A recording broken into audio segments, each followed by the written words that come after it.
Radiant's top tower has fallen.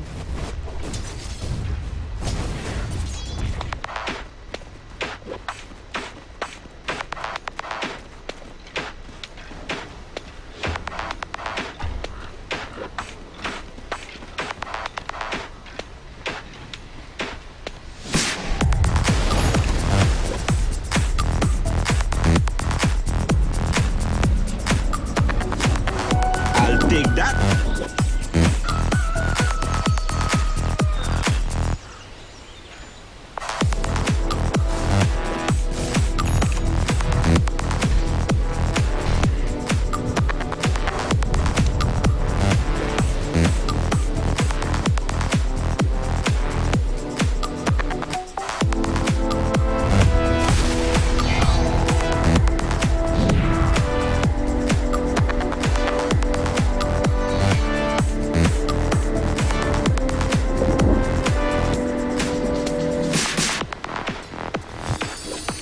Dire's top tower is under attack.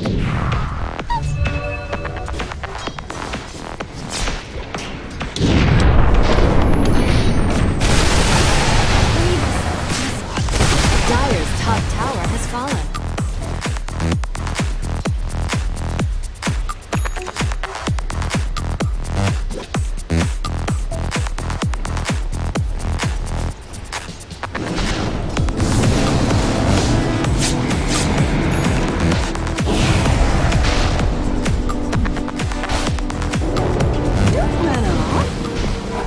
Dire's top tower is under attack. Sick burn.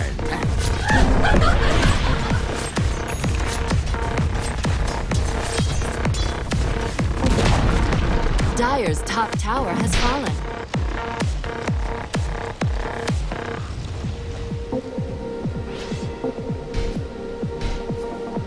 Dire's middle tower is under attack.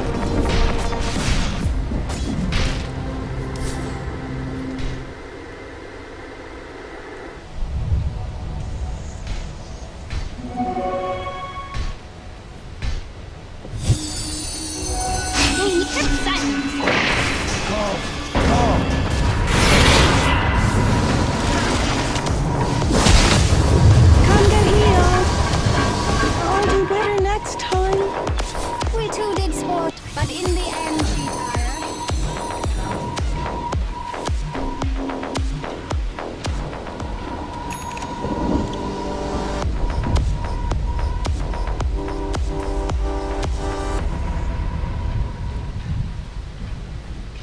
Radiant's middle tower is under attack.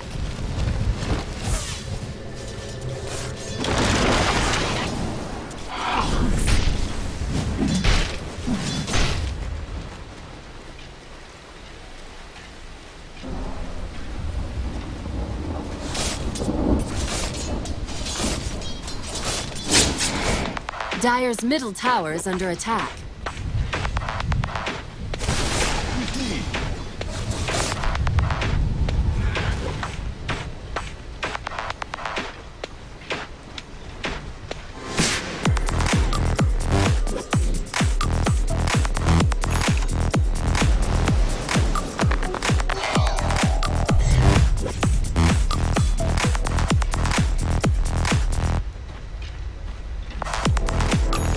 Oh, look at it go!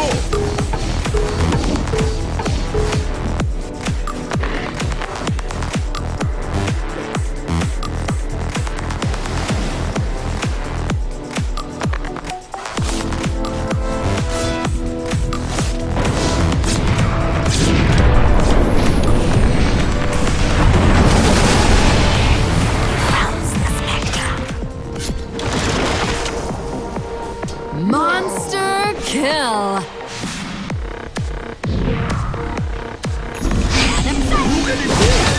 Dire's middle tower is under attack. Of an age! Dire's middle tower has fallen.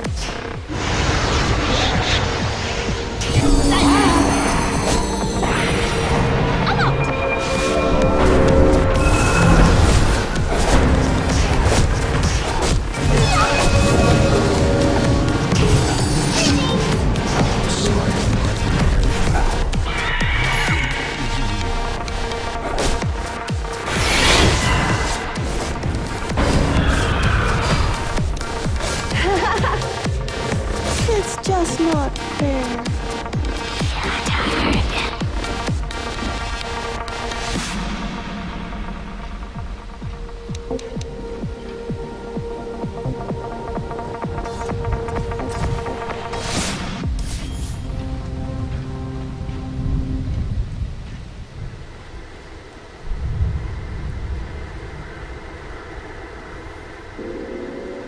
Silence!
Godlike.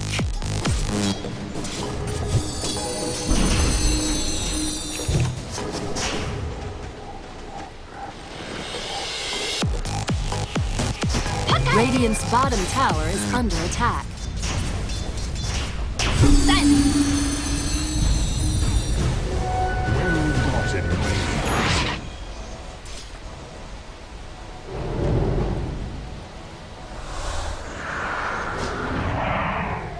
Radiant's bottom tower is under attack.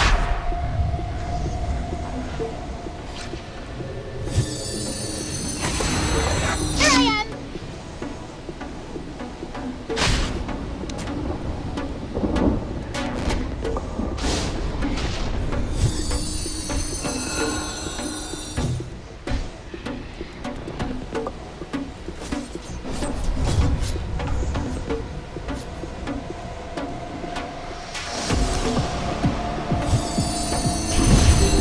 Let's make this silence! Gotcha!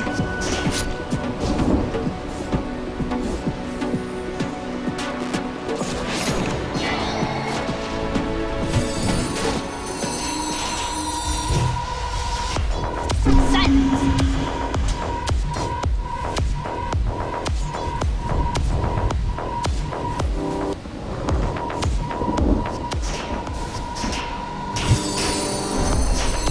Behold!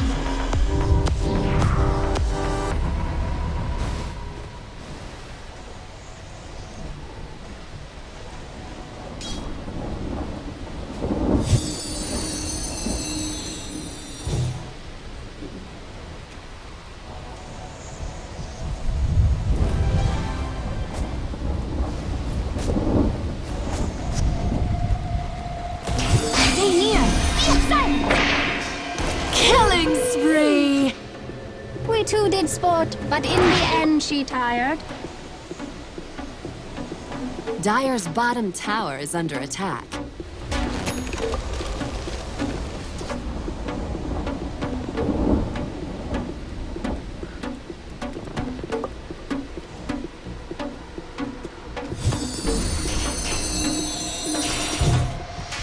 Dire's bottom tower is under attack.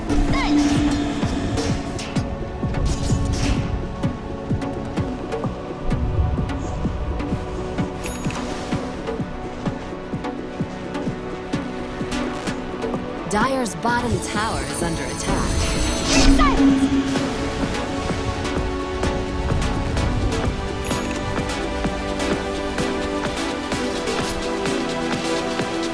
Dire's bottom tower is under attack. Time flies.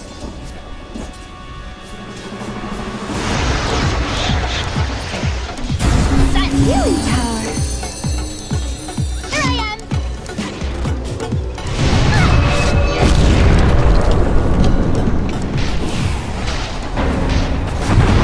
Route taken before my time.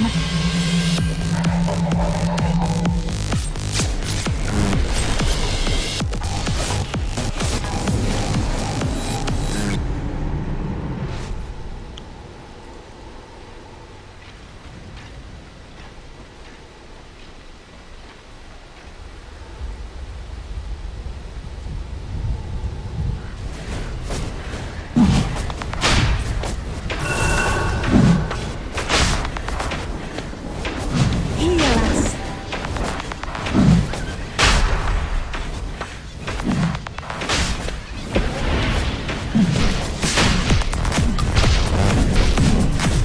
Rashad has fallen to the Radiant.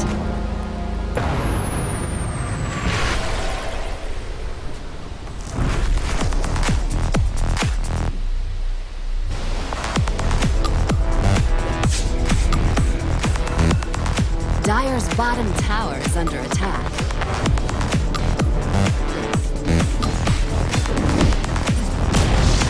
Dire's bottom tower has fallen.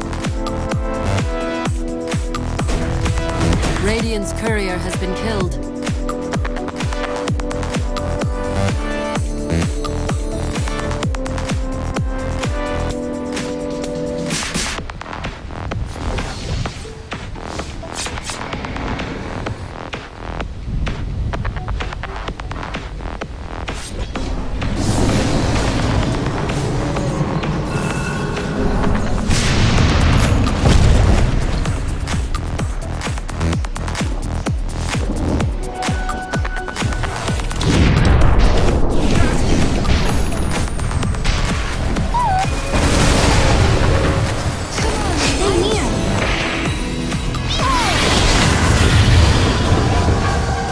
I face the darkness. What a mercy killing!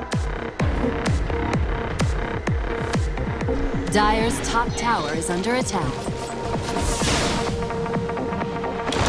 Look at it go.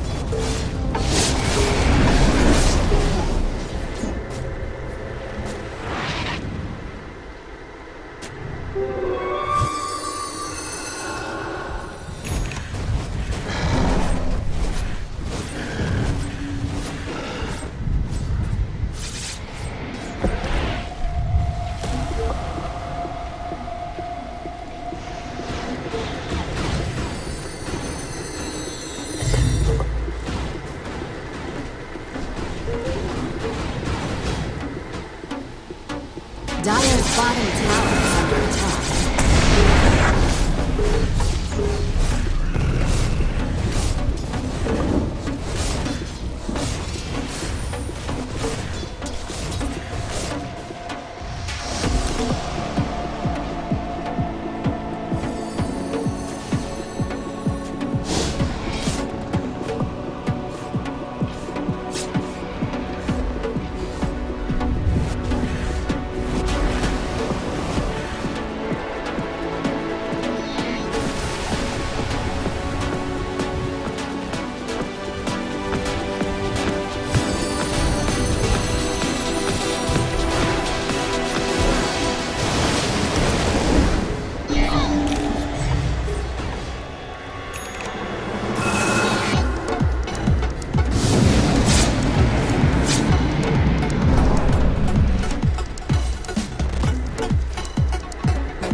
Killing spree! As was promised. Oh, look at it go!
chronology ends. Dire's middle tower is under attack. Double kill. Creating history ends.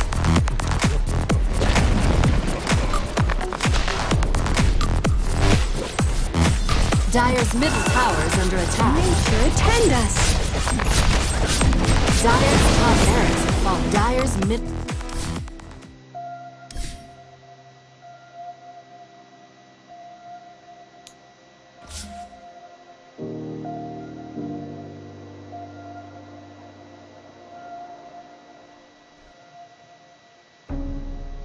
Dire team pick. Warlock, Witch Doctor. I mean, they could still get like a lion. What? Radiant team pick. Something completely, yeah, like I said, something completely random like he goes for. Against the Furion, so. Yeah, and the Ember.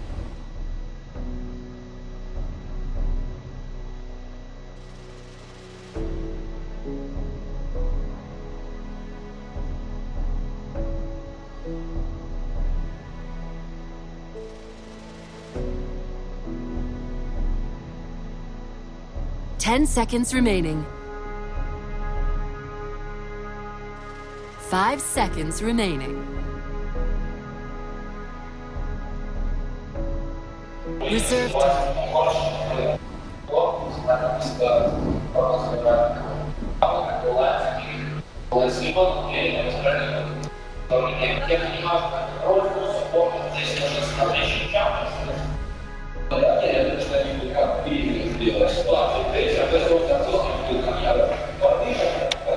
I like Alliance's draft way better right now. Their approach is so completely different than other people think, you know? They're like, 90% of teams would pick like Lion there. Yeah. And they just pick a Spirit Breaker. It's weird. These drafts are odd. That's good for the versus the Bear, I guess, and Gyro BKB. I like Alliance's draft. I mean, you've got Bulldog. I like Alliance's draft way better.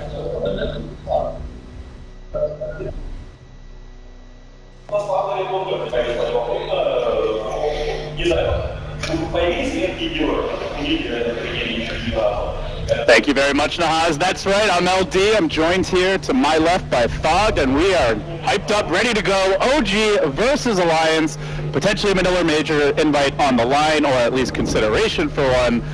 Best of 3 series coming into it. I said I favored OG. You took the side of Alliance. After the draft, I want to flip-flop real quick, at least for game 1. Invite on the line. When's the last time this team has run Ember Spirit? Do you know? I don't think I've seen them pick it too much, but I don't think we've seen Crit play the Doom too much. So it's very interesting to see them go for something a little bit outside the box, but probably something they've been practicing in Scrim. So this is going to be one hype game, though, like you were saying. Really looking forward to see what we see coming out of both teams. Yeah, it should be interesting to see if they're able to punish some unusual picks, and well, some unusual picks for Alliance as well. You were mentioning that we were expecting the Shadow Shaman, then it got banned, and so then you're thinking, all right, is this a Witch Doctor? Is this a Warlock? Something that really sustains the push? And they say, no, we want to go totally 180. They get the Spirit Breaker.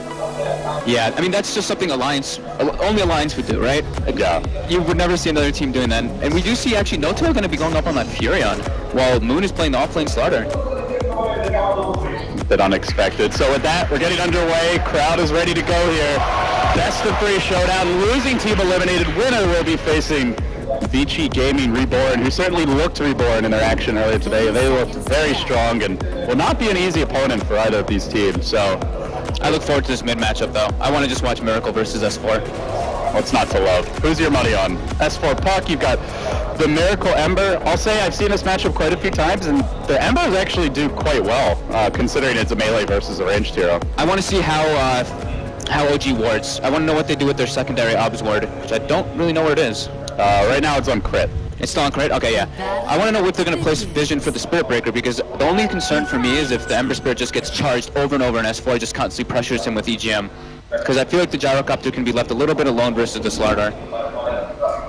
And so we see Crit for now camping out, has dropped a sentry up on the high ground. Looks like he wants to play pretty aggressive here. This is something we were seeing, like, I'm trying to remember how long ago it was, like maybe 9 months ago or so, like kind of the early aggressive forward position Doom where you just get that first creep and you start ganking, trying to contest the enemy a bit.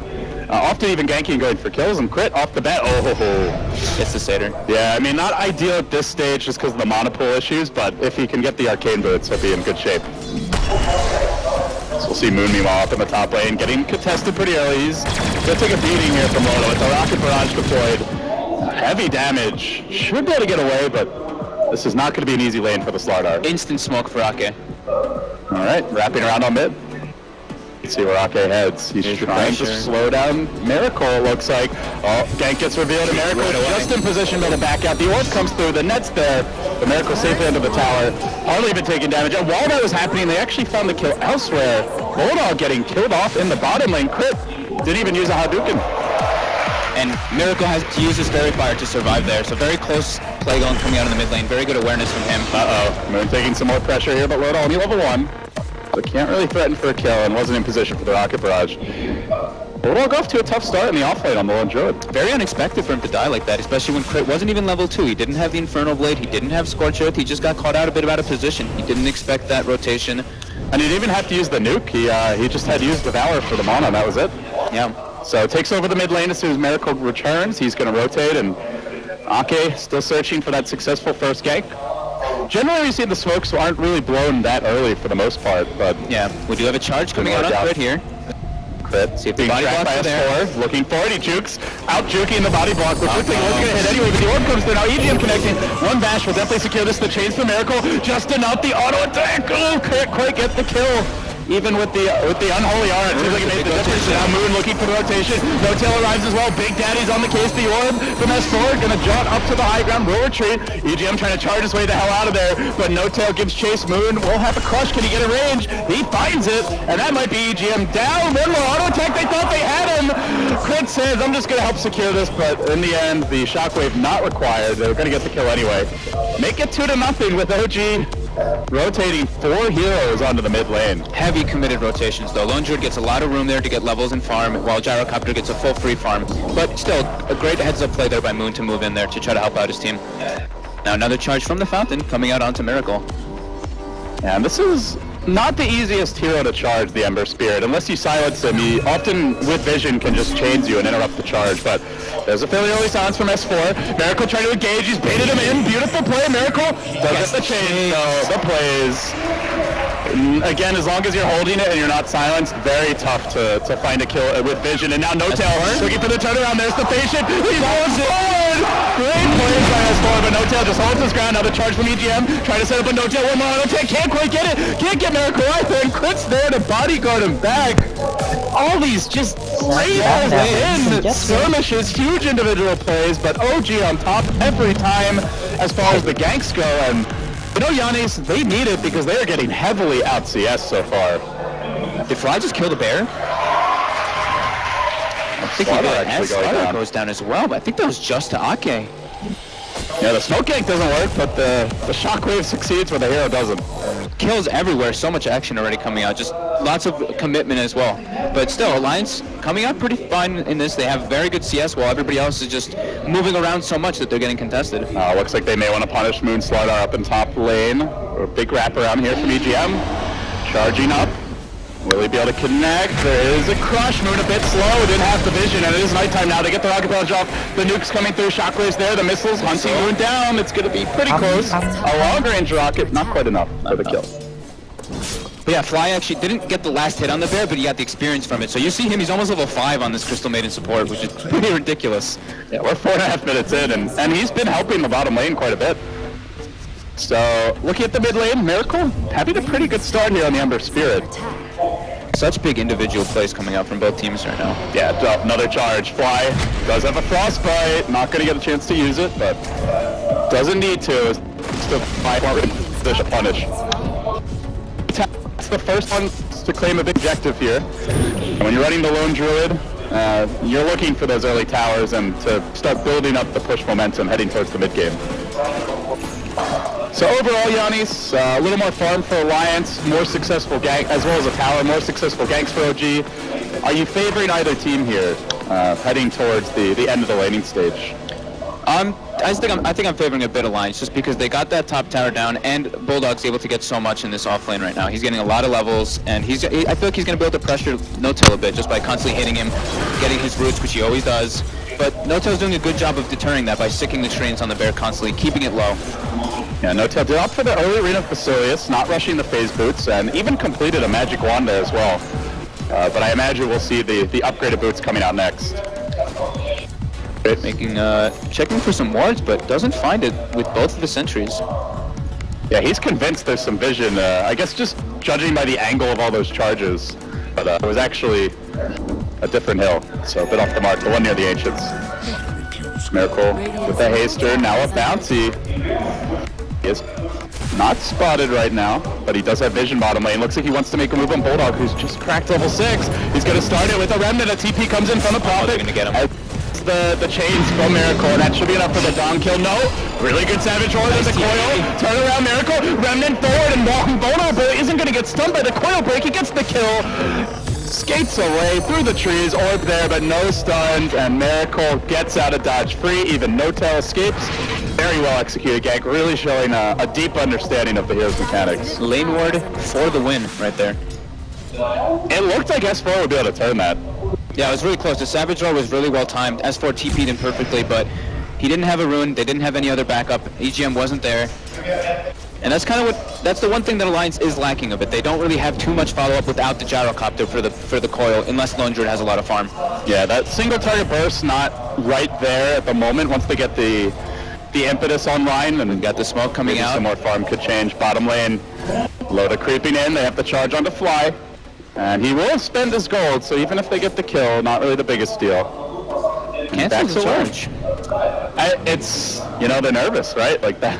Oh, is he going to get the D-ward? No, just out of range, but Fly's still going to get caught here. Hold on. Little CM. It's a level 6 CM, too. That's a lot of experience going to be going their way. That's true.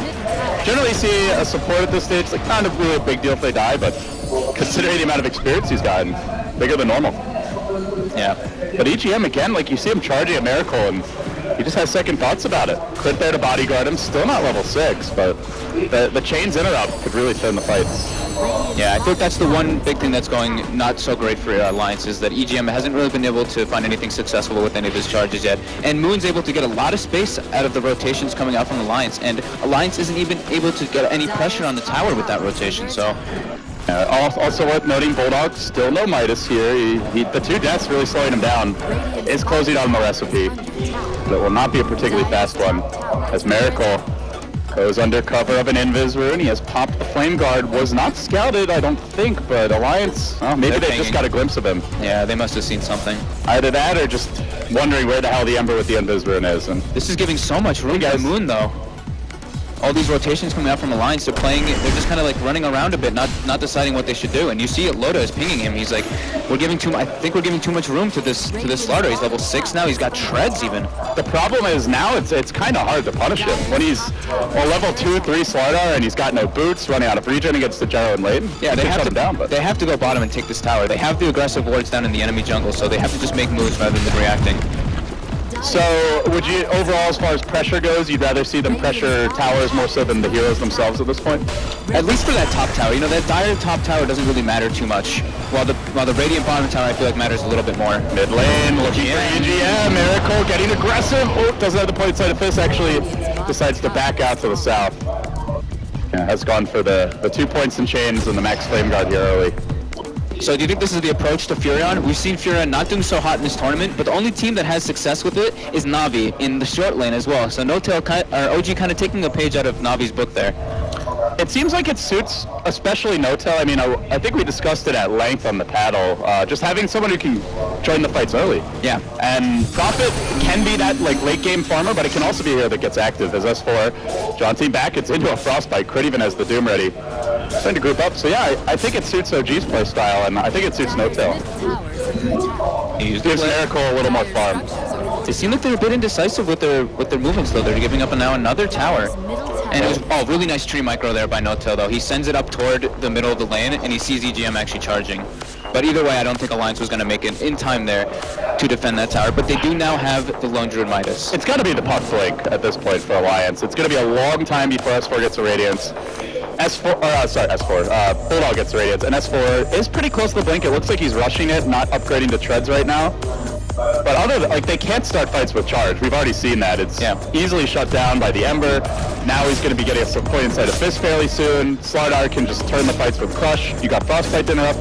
It's not an easy Spirit Breaker game, so then it's really up to S4 to start the fights. Yeah, now after those towers, it's looking to be pretty good for OG just because they're doing a really good job of spreading their economy. You see Slardar, he's farming any type of jungle creeps he can. Miracle farms a big stack there. Crit as well, farming in the jungle. And it just seems like Alliance isn't doing the same thing across the same amount of heroes. AGM is going to play a bit of catch-up now. Level 5 with the Urn, looking for that Nether Strike. So they're making the play now. Loda gets in the smoke. Yeah, they do get pre-Blink Dagger, so very reliant on the cooldown being on point here. Yeah, 2 aggressive wards and a river ward as well for line. So all the wards on the bottom side. Also smoking, and this could be the bigger kill, looking for Bulldog. Right after the Midas comes online, and is Alliance going to know? They're sweeping back towards mid. They're looking to counterplay this. Bulldog gets trapped. Cooldown comes through. Coil on through. They're going to lose the bear, but maybe they can turn the fight as Miracle jumps away. He was caught by the coil here. He wants to come back in, but he's very low HP. The Doom on S4. He's going to be ready off barely sit. No, actually, it's got quite a bit of duration. So the kill up S4 denied by Loda, but still they'll lose the puck, and that will delay the Blink Dagger. A 3-for-2 exchange here, but really 3-for-1 counting the deny. As your Slardar looks to come into the fight. Moon getting active. Loda chasing. In pursuit of no time. We're going to get 4 Alliance. Handled that one beautifully. It looked like they were just going to journey down into the Radiant jungle, and it would have been a free Bulldog kill, and then OG gets away scot-free, but instead they sense the OG smoke gank.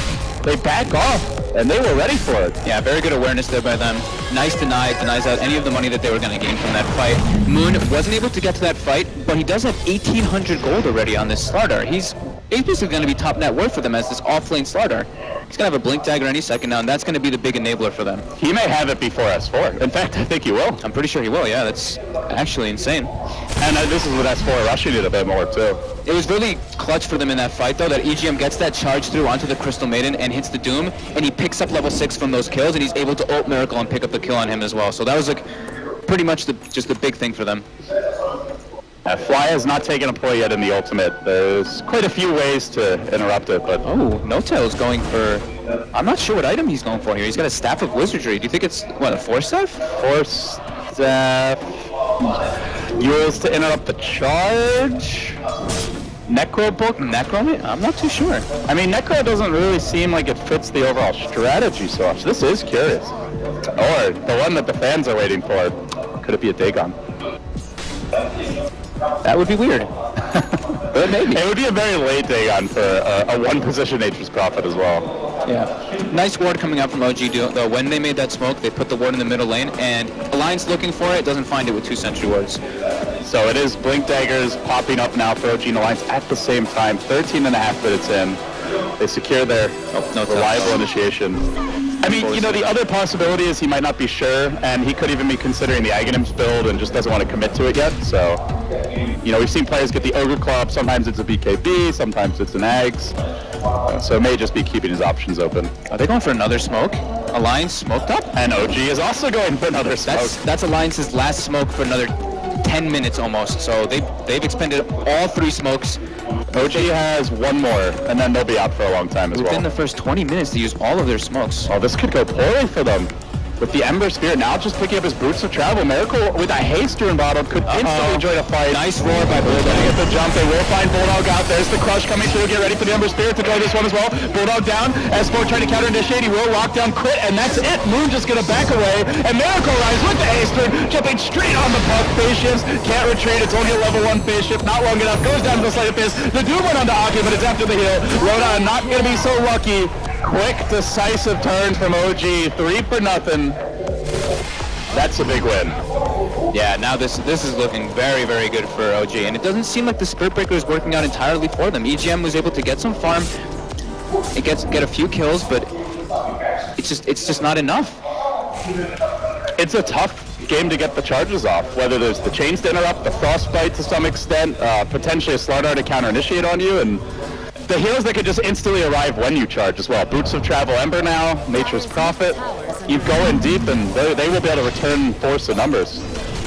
OG is just doing a great job of basically knowing where Bulldog's going to be when he's farming and just making the play on them and outnumbering Alliance. And if you're Alliance, you're going to lose this game.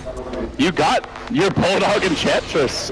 Sorry, your Bulldog Lone Druid, your Ake Enchantress. Like, that is like bread and butter Alliance. If they can't win with that, that's got to be shaky for morale. Yeah. Even Crit is looking massive at this point. He's got almost 3,000 gold on his Doom. You see him catching up. He's ahead of S4's Puck. So what is he going for? Because he's got the mech if he wants it, but it seems like he's saving. Maybe something bigger in mind. Looks like he's going for something bigger, but what would that be? Maybe he just rushes the Lothars so he can get the easy setups. Yeah, it's a possibility. Then Slardar can be a little more patient, look for a multiple hero crush instead of just blinking in and crushing and dying. By Lothar, I mean Shadowblade. I tend to use those old names. I apologize for that. You're an old school gamer. I mean, not bad. You know, it's really hard to break those habits, though. You've been playing Dota for 10 years. There's like mechanics that are unchanged since Dota 1. Very obscure bugs that first you never understood, and then you finally learn them in Dota 1. You get used to them, then suddenly it just gets changed to something more logical but different. And yeah, it does seem like hard to break those old habits. No-Tail is going to go for that Aghanim's like you were saying as well. And yeah, he does go for the Shadowblade on the Doom. I like the way No-Tail built that up, because I think that's...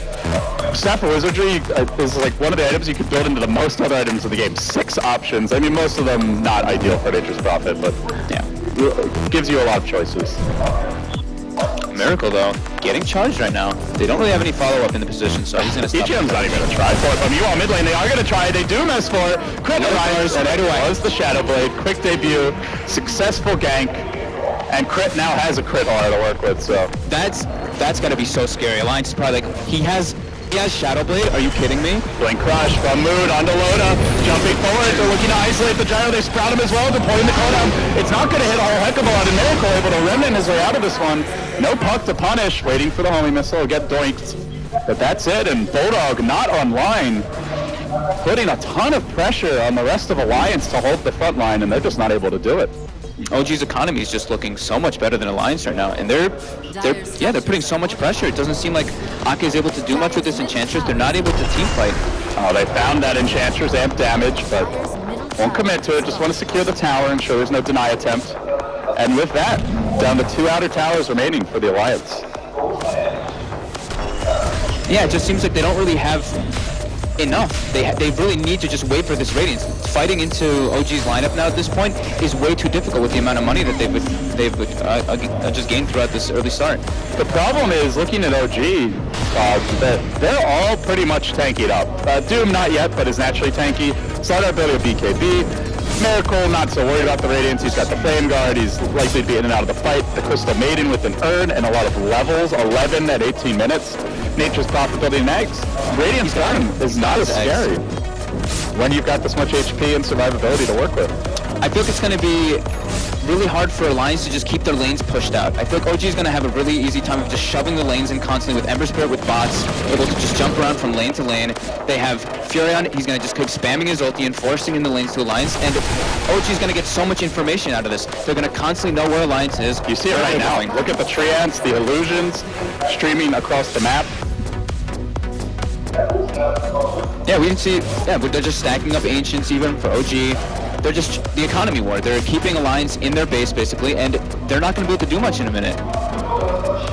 And with that, the other thing is they've got the lineup to really punish the bear as well. Like often with the Lone Druid in this situation, you mentioned push out the lanes. You want the Radiance Burn to be used to full effect, but they have a Slardar and they have a Prophet, so they can just jump it with the Blink Crush, amp it, and potentially right click it down. Yeah, like the Puck is the only one who can really push out the lanes, but that's also scary because now, like we were saying, the Shadowblade picked up by the Doom makes it so if he shows at all, Doom's just gonna run at him and go for these Doom plays. And Loda can't really push lanes out either. Every time he has to use Flag Cannon in order to try to do it, everybody else on their team doesn't even really want to show. If you show your Enchantress, then you know, alright, they're not going to be making a play with the Enchantress. You show your Spirit Breaker, they're not making a play with the Spirit Breaker. Well, it sounds very bleak for Alliance when we talk about their draft. How can they get back in the game? They need What's OG. their like highest percentage game plan? They need OG to basically overextend somehow. They get a couple kills once this, because the Radiance is going to be picked up very soon. Nice coil, nice Savage Roar, something coming out. Just the combo plays coming out with the call down as well. And then somehow, right after that, get a Roshan. I think that's their key to coming back. And if you're OG, it sounds like mainly making a mistake is the way that you can fall behind as far as you see it. But they still have smokes. While they still have another smoke after this one. While Alliance, I think they're just going to be having another smoke coming up in about 2 minutes. You know, we often talk about economy as in gold and items, but the OG smoke economy has been on point. Yeah, they've had what? All of them have been successful. I think everyone's netted a kill, or certainly at the very least some match presence. The one that backfired was the one where Alliance met the mid. And that one still didn't even go, I mean, it went badly, sure, but it didn't go out bad. They played the Radiance. Exactly. At least they got the kill. They got what they wanted. And now still, same thing. OG is placing these aggressive wards in the enemy jungle, and you can see Alliance is all just kind of huddled up. Yeah, Bulldog is closing in on the Radiance, but we're already 21 minutes in. And Gyrocopter for Loda. It has not been a greedy build from him. He's gone first into the Sanj, S&Y likely to come next.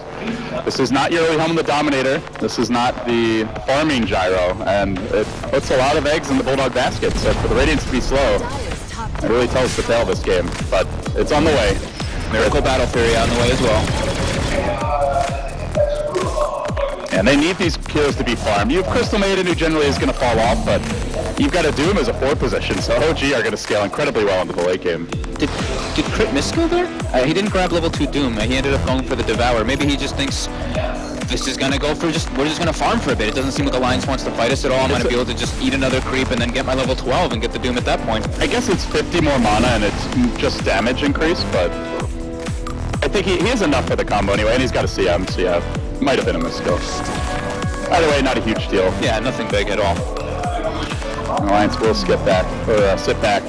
But still, again, the map control. This is really becoming the story of the game. Yeah, OG's they're farming all over the place. You see Miracle, they have a triple stack at Ancients. He's fine with just farming that. Doom farming jungle, Furion pushing out the lanes. Starter he's probably the only one that slowed down his farm a little bit from that early game that we saw him almost top in the net worth. Now he's falling a little bit down there, but he's still tied with the Gyrocopter. Even Fly has a 4-staff. Generally at this point, you look to see, like, they've gotten the Radiance, can they do something with it? And Alliance are about to get a smoke. But if this doesn't succeed, they'll find themselves again, like, with nothing to do for 10 minutes. Yeah, it's going to be a pretty scary position. If they lose the next fight with the Radiance, you got to be wondering when is it going to turn around? Yeah. And they will buy a smoke. It's even Loda committing his own resources to it, so shows you that if they're willing to spend the carries money now, they really feel like they have to take a fight at this moment and find some sort of convincing result. Yeah, Ake is very close to a drum too, so I think he was like, I'm about to have this, like, can one of you guys pick it up? And then I guess EGM just didn't want to. They are rotating towards the bottom lane, but no tail already TPing out mid. Are they going to turn and back off? S4 swings around that direction, but the rest of OG are starting to congregate. Miracles arrived, crits arrived. It's the same thing though, you know, look at the lanes. They are so pressured onto Alliance's side that OG knows Alliance is smoked right now. So there's no way they're going to get caught out by this. They're going to go completely defensively on their side of the map. And there's no way for Alliance to really push out the lanes fast enough for them to find a position to get a kill. I mean, I'm toggling between Radiant Vision and All Vision, and they're hardly different. Yeah. The main difference is the dire base, but other than that, like, you pretty much, if you look at the mini-map, see the exact same thing. So, great map control game by OG, and what's cool, Giannis, is that they're not doing it the way like VG Gaming Reborn did, where it's a Beastmaster, it's a Night Stalker, it's these Spectre heroes that just naturally give vision. They're using Prophet Trance, and they're using a great warding game to maintain that vision advantage. Yeah, I'm really impressed with the way OG is playing this game out. But it is a quiet one, which is just the way OG like it right now, with no tail. Now grabbing a Hyperstone, quite likely an AC could be coming next for him. Miracle, the ultimate orb pickup, so maybe a Manta, maybe a Linken's, possibly a Scotty. I mean, a quiet game is, yeah, like we were saying, it's absolutely perfect for them. Miracle is very hard to die, because the only way they can catch him is if the Spirit Breaker and the Puck are there. And even then, at this point... And it's also Miracle. It's arguably the fastest reactions of any Dota player in the world. And going into this game, they have a quad core. They have an Ember, a Furion, a Slaughter, and a Doom, who are all sitting above 8,000 net worth, all sitting above Lotus Gyrocopter. Not a pretty picture for Alliance, and they try to move into the Roche pit, but Big Daddy's ready for this. Trance scouting, immediately revealed, Roshan even bashing that spear. Get the hell out of my pit, you ugly panda. But yeah, still, even if they do try to go for some like sneaky Roshan play, the lanes are going to be so shoved, so OG's going to know instantly they're going to be at Roshan if they try to do it. Checkmate. It's looking... Your move. Yeah, I mean, they're doing a good job right now of at least getting their farm up and not dying anywhere, so they're sticking together, but they are getting, like we've been saying, out economy. Alliance not in a good position here. And OG, I like the way they're itemizing. It's items that will help to ensure they don't catastrophically lose a fight, whether it's the fly force staff crit, now backing off into a plate mail, likely into a Shiva's guard to mitigate the physical damage that Alliance can dish out. Moon getting the BKB. BKB Slaughter, not too many ways to stop his initiation. A lucky root, maybe you commit the Spirit Breaker ultimate, but then Miracle gets to run freely through the fight without any control. Yeah, they're gonna have so many auras on the side of OG. If Crits, if he wants to go for a Alpha Wolf, he can, but he also has a stun. He's gonna have his Shiva soon. AC almost finished. AC is basically finished on No Tail. Yeah, they're looking super good, and they just keep stacking the Ancients, and they're completely out economying them. Like, Loda isn't really stacking the Ancients, they're farming them. And now OG. Let's see if Alliance can finally sneak this Roche. They just keep on trying for it. They think it's a gank, though. Again, the Treants are there, Radiant's and they're trying to mess up. This is so risky by Alliance, but it feels like they're desperate at this point. Slowly but surely, the desperation setting in. OG moving forward.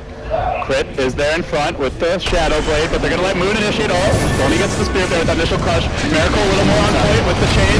Goes up the cooldown. It's only going to hit No Tail. He TP'd in the middle of this one. So much the Trance. The Doom goes onto Ake, but Miracle by EGM. Looking to focus him down. Can't quite do it. Moon with the second crush. That's way more on point. Gets two. EGM looking for the bashes, but only gets one. Not enough.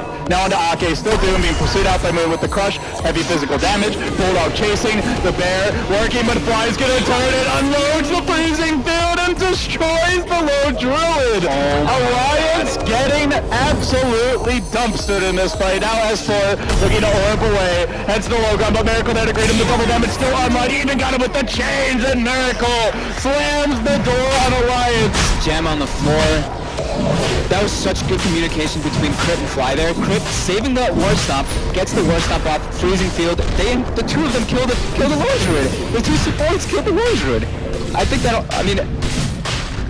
at this point the game is pretty much over. And let's remember the fight started with Moon only crushing the Spirit Ball. Like, that's not on paper a great way to start the fight for OG, but the follow-up was fantastic. Yeah, and you know what? Crit, it was not a misskill. Crit does not care about leveling up the Doom. At this point, his other abilities are just so much more important. He's just going to keep it as level 1. He doesn't, I guess the thinking is you don't really need the damage. You just need the lockdown, and Doom is the same duration at all levels. Yeah, exactly.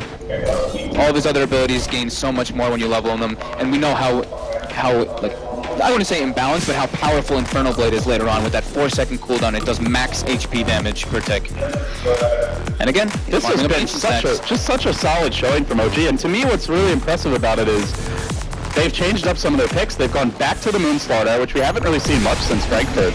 And the hero in general has fallen out. It's apparently is what they had planned to do with the Lone Druid.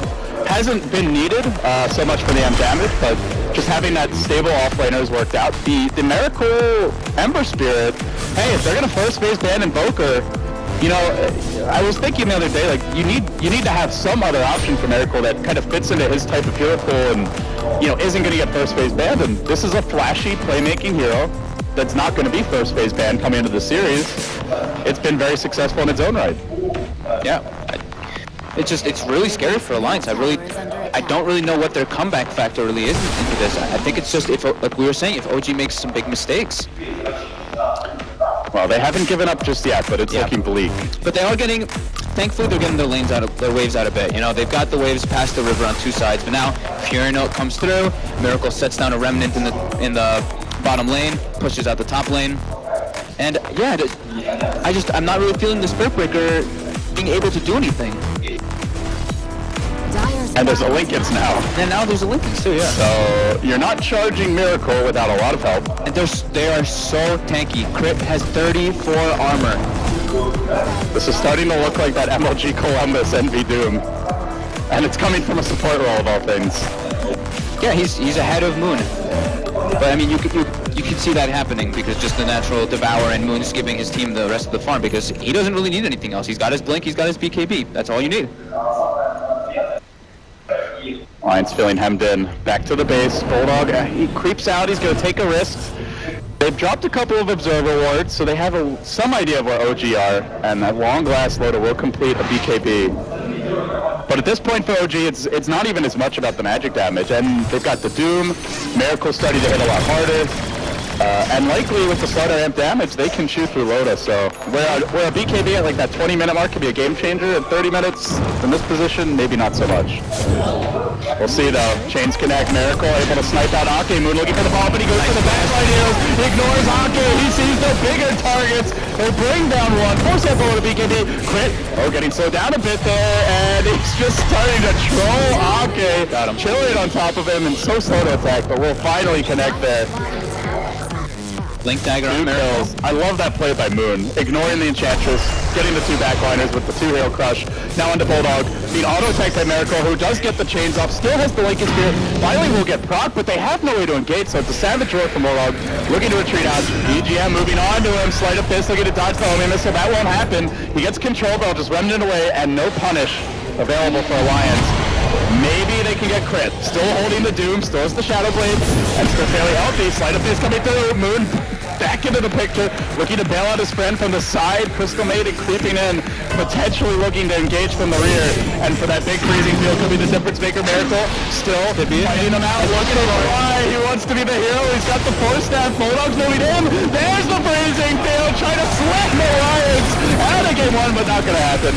Looks like he'll probably go down. Force staff here, dead, but Loda's been doomed. It's bought space for the rest of the team. Big Daddy arrives. He had to make a tree in earlier, and with that might be able to push in. Miracle finding the mega kill. S4 back to the base. Alliance get a couple, but they're not able to kill off these beefy cores in the front line. And a 3 for 3, but it's 3 cores for 2 supports. Well, a support and an initiator at this point. And it's right outside of your base, and all of your lanes are pushed in. So now OG just probably going to take down this tier 3, maybe even a Rax at this point. S4 gets shackled by the blink. Should be fine. He knows the limits of the situation. There's no one who can punish him jumping in like that. With your Spirit Breaker dead, a puck is not going to solo kill him. And he takes advantage of it. Jumping in again onto S4, gets up the chains. S4 dropping the coil, and see you later. They'll get the range racks with Big Daddy no-touches zoning tactics for Miracle. It's crit. Takes some impetus damage, but the spell comes through. Quick sleight of fist. They'll summon some triads, but really, it's the racks they want. And it's going to drop low here if they don't get it fully. Rest of them respawning. Charge coming out on crit. Do they want to commit for it though? He's the gem carrier, and maybe Nope. You can just see Adrian's like, do I go for it? I really can't, and the swarm did its work. And they get the rack, both racks. Such a just well-rounded display by OG. Pushing things about the right amount, not being over-aggressive, focusing on objectives, relatively patient, but at the same time, they know when they can be aggressive, and Miracle takes advantage of that. Moon going in for the double crush. It's been a team effort from OG. Moon bought a medallion too, so he's going for, I guess, a solo crest. Really messes with the barrier even more, and Ake, kaboom, blown up. I can see Miracle now grabbing the Yasha, so likely Manta style coming out. That'll be another way to deal with the charges, potentially, the roots, the silence. It gets even harder to kill. Yeah, they buy their own gem now on EGM, and yeah, they're locked in their base. They really can't leave the base right now. It's impressive to watch how much OG have just improved over the course of this tournament from day one. It feels like what they weren't really able to do at Shanghai so much, like find a play style that really worked for them. Even when they would take a game, it was often like just absolute, slugfest. This feels like they've got some new picks, maybe a new understanding of the patch, even though nothing's actually changed in terms of, hero buffs. This team's coming together. Yeah, I know I had chatted with them a bit, and I heard them talking about how a bunch of teams were first two banning the Doom versus them, and they're like, why are teams first two banning Doom versus us? We've never picked it before, and now I guess we're going to be seeing why. They're like, well, if they're banning it against us, maybe Doom's a good hero. Well, they're finding out he indeed is. The Alliance are completely unable to find openings this game. Their jungle's under siege, Miracle constantly pushing in one lane, no tail the other, farming the enemy ward, Starvation Dota at its finest. Still finding some items though on the side of Alliance. Almost a Soul Curse on Bulldog, and Loda is now picking up lifesteal, so he's got S and Y BKB in a mass. Engagement gonna break out here, potentially S4 goes in, gets off the silence, but the BKBs get popped, it's Fairy Dragon for dinner. It's a brand new gem. They just picked it up and he dies right away with it, which is really unfortunate for him. It's just so hard to leave the base. Moon blinking in, they're gonna crush and kill Alfredo. The bear is actually gonna die so quickly now. Solar Crest plus level 16 amplified damage, right there, minus 30 armor. Plus they have the AC aura. Oh, you said minus 30. Let's chuck on another minus 7 to that. Now a Desolator up. So 30, and then they have the AC aura, so 35, and then Desolator, so minus 42 armor if they apply everything on that bear. Say that again. Minus 42. Yeah, that's a lot. That is a lot of minus 7. They don't want to overcommit for it though. Nice coil coming up res 4. Decent fall down. That side of fist coming through. Miracle very healthy through this though. They gotta finish somebody off. Move there with the big crush on the 2. If they can keep Miracle from dishing out the side of fist, they might just have a chance. Crit will end up dropping. Creeps are pushing him bottom though. Fly will be next, so the supports go down. No tail with the TP away. And Miracle back in with the chance. The sleight of fist. He's single-handedly fighting their entire team. And Alliance have had enough. It just never felt like they had a decent fight from like the 10-minute mark onwards. All OG, all the way. Not the most one-sided game like from the start, but there was just that tipping point where they just took over. Yeah, laning phase looked pretty decent for Alliance coming out, but then it looked like Bulldog died maybe once too many times. But you can't really blame him for that. The lane ward, the haste runes from Miracle, it was just really good heads-up play from OG, and Crit did so much work. But I still think we have...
There's no flag.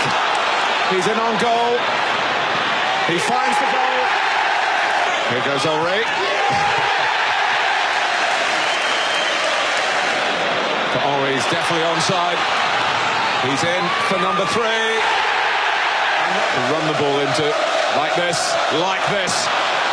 Electrifying. It's 4.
Dire's middle tower is under attack.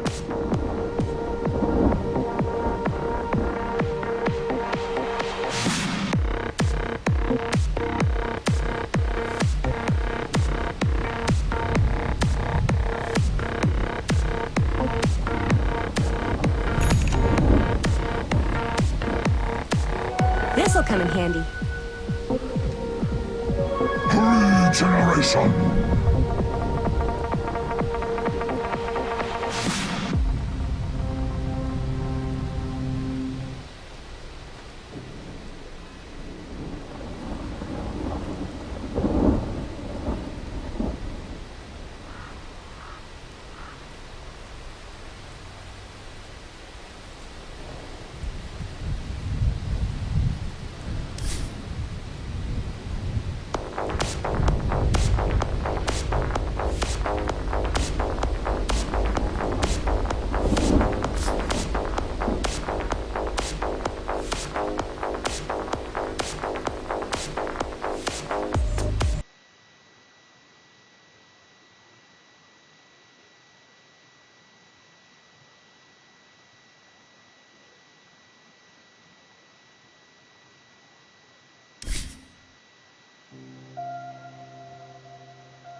Dire team ban.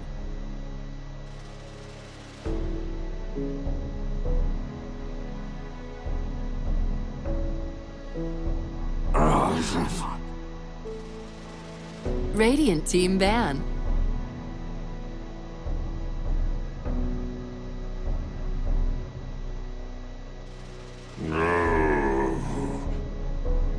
Dire team ban.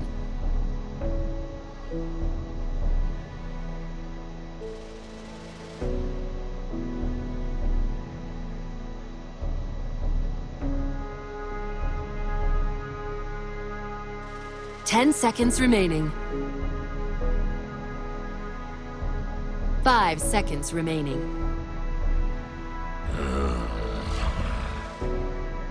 Radiant team pick.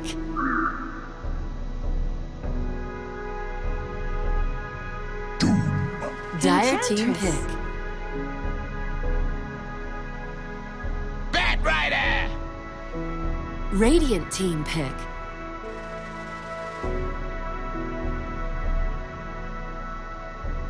Radiant team ban.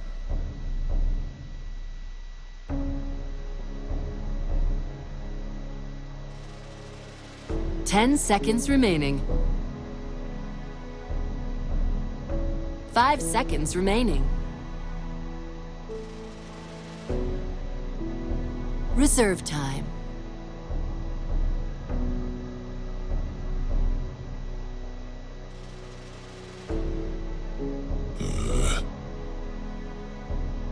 Dire team ban.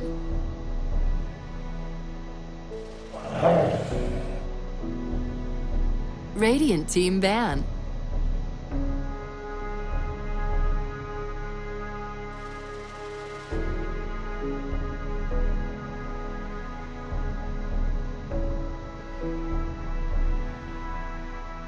Ten seconds remaining. 5 seconds remaining. Reserve time. Dire team ban. Сразу же, по идее, выявление лайки. Я ставлю, кстати, не могу, например, сказать, что я руководит и активно владеет, это даже не сказано, буквально спортивно, 10 seconds remaining. 5 seconds remaining.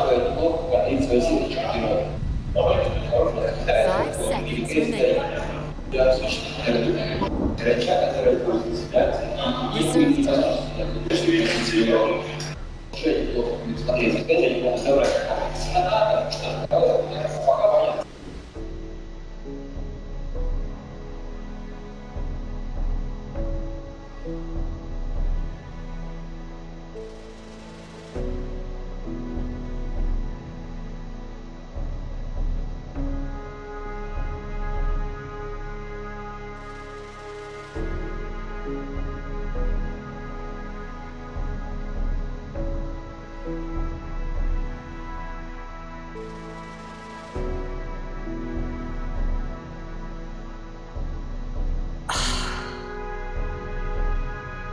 Dire team pick.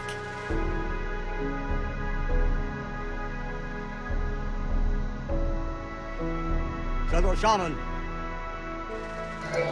Radiant team pick.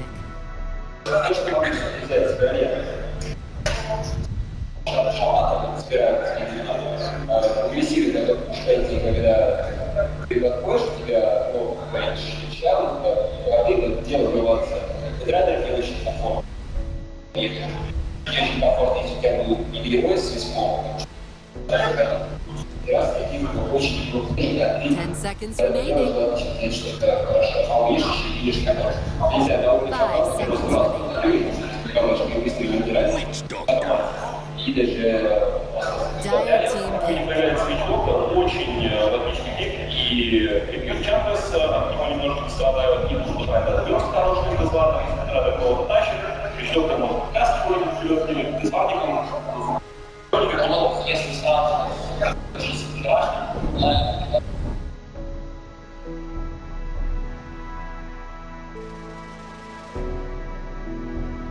10 seconds remaining. Brewmaster! хороший герой, герой лидер, опять же, если будет тут идти, не попробует гений, просто что развалился, Are they doing the same picks? What's up? Are they doing the same picks as yesterday? Lone Druid last? Yeah, Dire maybe. team ban. I still was gonna get Slow Druid.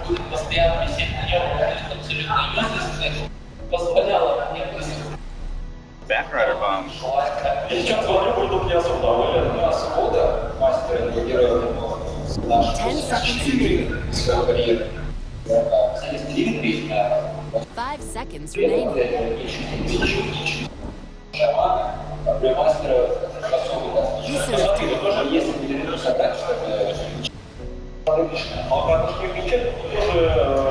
Безусловно, до конца, потому что, с одной стороны, Россия действительно на вас уже неплохо возлияет, но если этого не происходит, и часто, потому что очень хороший просто поведение, после рейджа может и его не будет. Потому что он без рейджа всегда будет здоровье. Нет, я потому что если клуб не ничем не будет закрепляться, и она просто где-то на подаче находится, Россия тоже. Знаете, где тоже была ничья из рамка, и он настолько быстро закрылся, что сейчас я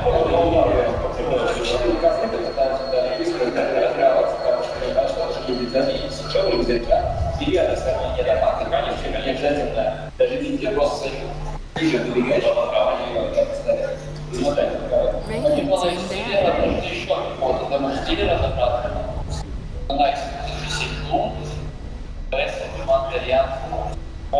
заключение план доктора Москвы,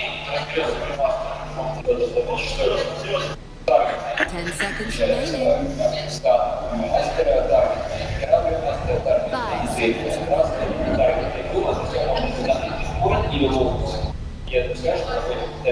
Reserve time.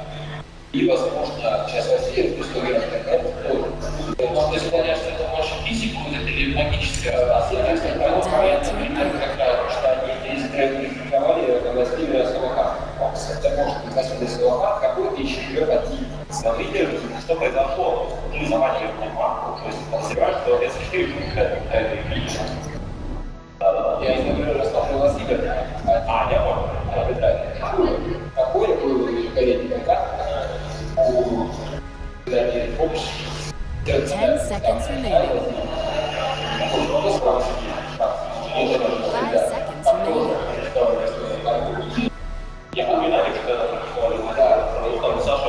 Reserve.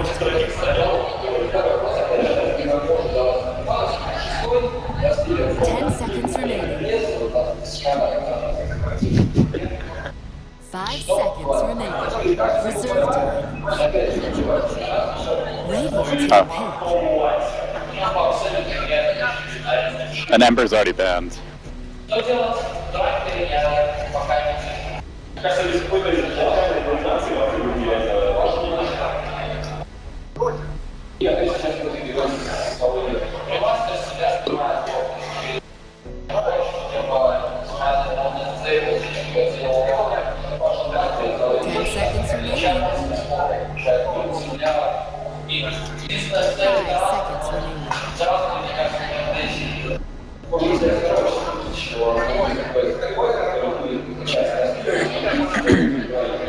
I like OG. I like OG. I like the way they're drafting. They have so much team fight. What? They have so much team fight. Yeah. They have counters lifesteal as well. They have Yeah. Doom, they have Impetus, Insta-Hex.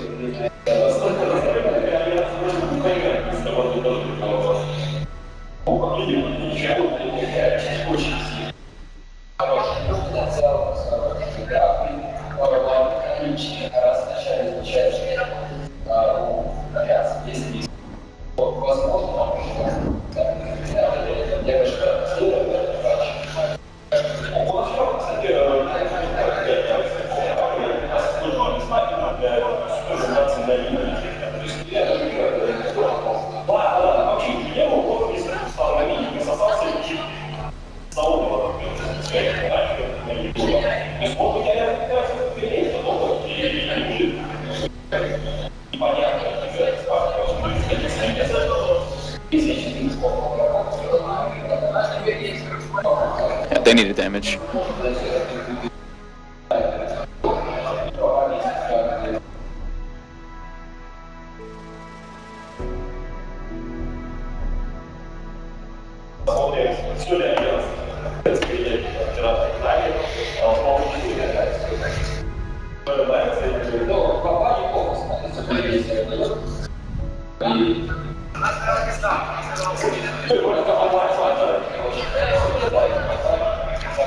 That's right. Thank you very much, Alan. I'm LD. I'm joined here by Fog. Fog, coming into the series, you said you thought Alliance would have the edge. Yep. I went with OG, but after the Game 1 draft, I did like the Alliance draft. It just didn't pan out. Going into this game, before we talk about the teams, how do you think the draft stack up?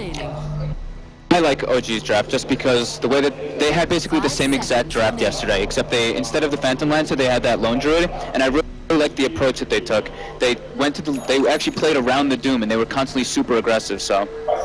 The team's just now entering the field of Dota. Getting ready, guys. This is game 2. A win here. OG will eliminate Alliance, move on in the best of 3.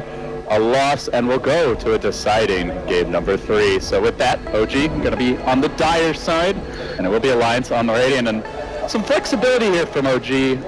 Yanni's coming into the series. When OG ran Doom, it was generally for Moon as like a 3-position hero, but they showed the flexibility to put crit on the hero. This time, though, it will be Moon taking him over, and instead they run the Enchantress for crit. So tough to know exactly how OG is going to assign their heroes, even when you see them drafted early. Yeah, Ake actually even TPs into this bottom lane to get the lane ward down, so they're able to watch Moon walk into the jungle. He doesn't place the ward down. Yeah, good discipline by Moon. Realizes it'll likely get dewarded right away, so. Ooh, do you see what EGM's doing? Cut the trees in the top area, like all these trees for the Bulldog. Is this, what's the play here? Is there double stacking going on? Yeah, probably. They don't really have anyone. They just want to get the dragon, though, you know? They always want to get the for the Lifestealer. You're right. That's really smart. Yeah, generally look at that, like, do they have a hero to farm Ancients, but it's just about. We also see this with, like, Enchantress and Chen players, where they'll stack a big camp if they don't like the creeps, just they can try and get something else and later farm it up. Looks like Moon also found a way to get his ward down into the enemy jungle, so. But I think he's going to get a sentry on. No, they're not going to bring sentries out yet. I wonder if they'd seen it. I wasn't able to catch that because I was looking toward the top lane, but. It's very, very unusual to see that particular tree break. Obviously, we used to see it in the old jungle, the tree break over here all the time just to get the double stack. But Alliance for now, they're going to be running something we saw from Na'Vi, the Queen of Pain IO towards the mid lane, and it's up against the Brewmaster. So Nailtail once again on the tempo controller, which seems to be where they're most comfortable, having someone that can fight relatively early. And we'll be Ake here, trying to zone out Moon, but Moon with the Infernal Blade. There to work early. Loda is forced to come in and help, but Ake taking some heavy damage, has not skilled anything. This is a good time to fight against the Lifestealer. No points in open wounds. You're generally going to get the Feast to level 1, so really no kill potential on the Doom right now. It's pretty absurd how much damage you really see Infernal Blade do. Just with the boots, 2 extra right clicks. Of course, Doom does a lot of damage innately, but with that Infernal Blade, yeah, Ake got chunked down to 100 HP. So what do you think Crit's looking for here as the Enchantress? We saw an early rotation last game from Ake, didn't work out. Queen of Pain, not the easiest hero to gank. And even Batrider's not particularly simple to take down, so I guess what's the play for him? Depending on what creeps he got, he ended up getting a Wildkin, so it looks like he's just going to sick the Wildkin on the mid lane to just help Nailtail out a bit. As for EGM, he's also got a Wildkin and a Hellbear. And we'll see, yeah, it does have the dragons already. So we will have the ideal Lifestealer creep, and you and I were actually hanging out with the Alliance watching some of the games on day 1 of this event. I remember Loda really felt Lifestealer was being undervalued, and you go back to when the hero got changed with the ability to take over Ancients relatively recently, and then the dragons getting buffed. Like he was one of the first players to really experiment with that hero. Moon will get caught out, the open wounds come through, Maldic's there, forcing out the Scorched Earth, but it's only level 1. And they finish him off. One more auto attack should do the trick, and Alliance will get on the board first with the first blood. Ake the man to get the last hit, but yeah, they really do value Lifesteal a lot more higher than some of the other teams. Yeah, skill of Maledict there was perfect. They get the kill because of it. And no points in the Voodoo, and probably not going to need it after that kill. It's not early. So, as far as farm goes, it's a really good start here for the Phantom Lancer for Miracle. Meanwhile, being matched more or less by the cores of OG. Of Alliance overall. So it seems like all the carries are farming relatively well. Even in the mid lane, Nailtail's still doing decently with that 6-point Drunken Haze to help deal the S4 right clicks. Yeah, he got his bottle and he had the Stout Shield to the start. And he has a lot of regen still, but it looks like... Here's the smoke. Yep. Crit making his move. He wants to find Bulldog, and he did not quite lead with the Dark Troll at the right angle. It was unfortunate timing too. Bulldog was going there to stack, so he just kind of runs into him there now. GM wants to contest this one, but they're actually going to look to run Crit down. They do have Firefly. He may be forced to commit the Troll Trap here. It turns slowly with the Napalm going, but they're going to come out instead. They're going to continue. And he looks for the deny. Doesn't get it. They didn't get the last sticky stack on him. So a failed smoke, a free creep for Bulldog. He'll be happy about that. overall, seems like OG are getting a lot here out of the laning stage, aside from that first blood, though. As far as CS goes, the jungle advantage kicking in a bit. Yeah, No2 actually holding his own pretty well. Drunken Haze. That Arcane Rune's really going to help him out, too. Yeah, Brewmaster, not the best mana pool, so the reduced mana cost definitely makes a difference. Yeah, and it's Fly's doing a really good job of just getting his levels in this top lane, pulling the creep equilibrium all over the place, so Bulldog's not able to get too much. So there's always the plan B with Enchantress. If you can't find the ganks, then just look to control the lanes. And he sent the most obnoxious creep in this particular patch. That's the Satyr with the shockwave spam. S4 blinking in. Uh-oh. Oh, we got a haste cooldown. Crit might actually be able to kill. If they can just get a couple of shots off, the Fly can get in range for a shackle. That should be enough for the kill. And they find it. Stretch Armstrong arrives. Shockwave there. And they secure it. Zapped down by Fly. OG. Make it 1-1. And what a time to die. The mid lane pushing in, losing at least one wave. Probably closer to 2 of experience. So EGM will soak that up. Yeah, No2 goes and ferries his bottle back too, and now he's ahead in CS over the Queen of Pain, and he will hit level 6 before him. Meanwhile, bottom lane, they're pursuing Moon. They pop the Maledict, but he's got his own Satyr creep, so the Unholy Aura will help mitigate some of that additional Maledict damage. Yeah, they do have a triple range creep down though in this bottom lane, so Moon's going to get a lot of experience if they don't try to dive him in some way. Yeah, there's also Phase Boots on Lifestealer and Scorched Earth on cooldown, so he'll need to be careful. Loda forcing it, Overlords comes through, and I think Moon likely to go down here. TP will come for the Rasta. They might be able to kill 2 off. Fly does have a point in shackles, but Loda can go to work on him with auto attacks. He decides to play it safe. Not sure if anyone else is rotating, but they want to go back in, and I think Fly quickly realizes, if I stick around, I'm going to feed another kill. Dyer's bottom tower Yeah, is but under yeah, they really didn't want him to get all that XP. They had to dive him there. And EGM has been playing a little bit different than we've seen many of these Wisps. Instead of just constantly helping the lanes out, he's just stacking up for Bulldog. Yeah, they're going to jungle together now, so the pals in the woods getting some much-needed experience. Prioritizing that quick level 6. So we see Crit, meanwhile, trying to decide where to go next. Looks like he does have a smoke, and they have a Brewmaster split. So it seems OG want to try to use that first split, so it takes some sort of kill, maybe even an objective. There is no Radiant Vision of this right now, but they're close to a ward. They've already smoked. Yeah, they're making the invasion play right now. However, EGM and Bulldog are pretty close. The smoke's gonna break, and Bulldog's in a great position to scout it out. Can they get the Centaur stomp? 1, and the cast comes through. It looks like he might be able to make it out, and then didn't get the second stomp off, and now immolating him, bringing him low. The Tada from EGM, long distance save. They bail it regen though. So the first smoke gank, first Brewmaster split, actually second smoke gank, does not end up working out. Yeah, let's see if they still try to... Yeah, they're not even going to bother trying to pressure the tower, so... A bit fortunate there for Alliance having the Batride and the Wisp there. Do you think we're going to see the Ancient Creep being used heavily this game, or do you think he's just going to go for that Armlet build that we've been seeing? Probably the Armlet build, right?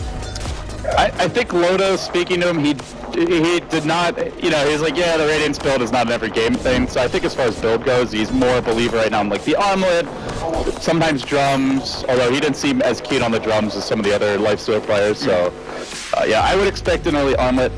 Maybe a Midas. Loda historically has been a lover of the item, but maybe a bit too greedy this game against OG. OG's 5-man and teamfight just seems so strong, doesn't it? Yeah, he has 2 really good vehicles though for his infest bombs with the Queen of Pain and the Batrider once the blink is finished up on Bulldog, which it should be soon, but Bulldog is pretty under leveled. He's level 4 at 7 minutes. Once he kills the stack off, should be able to clip 5, close it on the lasso, but you're right, he's not having the best time in the offlane. Where's Miracle? Just total free farm here. 49 CS, 29 denies. The denies in this game are crazy. 29 on one hero, 30 denies on one hero, 17 on the other, 16 on Quap. I mean, they're the most we've seen in a while. Denies aren't as good directly as they used to be as far as preventing people from getting experience. So we tend to see less denying. But if you can just keep the wave that far back, then it kind of just shows the lane's empty as well. Like Miracle just is happily controlling the creep equilibrium for his team. Yeah, it looks like they want to probably note. They're all here. Blink forward. S4's got the ulti. No split. They know it's on cooldown. This is the time to strike. But EGM gets the crit. Gets the kill. Oh, unfortunate. Well, Alliance get a Brewmaster, but it's while his ultimate's down, and it's at the cost of EGM. Really good decision making there by No2 to just force the issue, chooses the correct target, praise to the RNG gods, and comes up flush for him.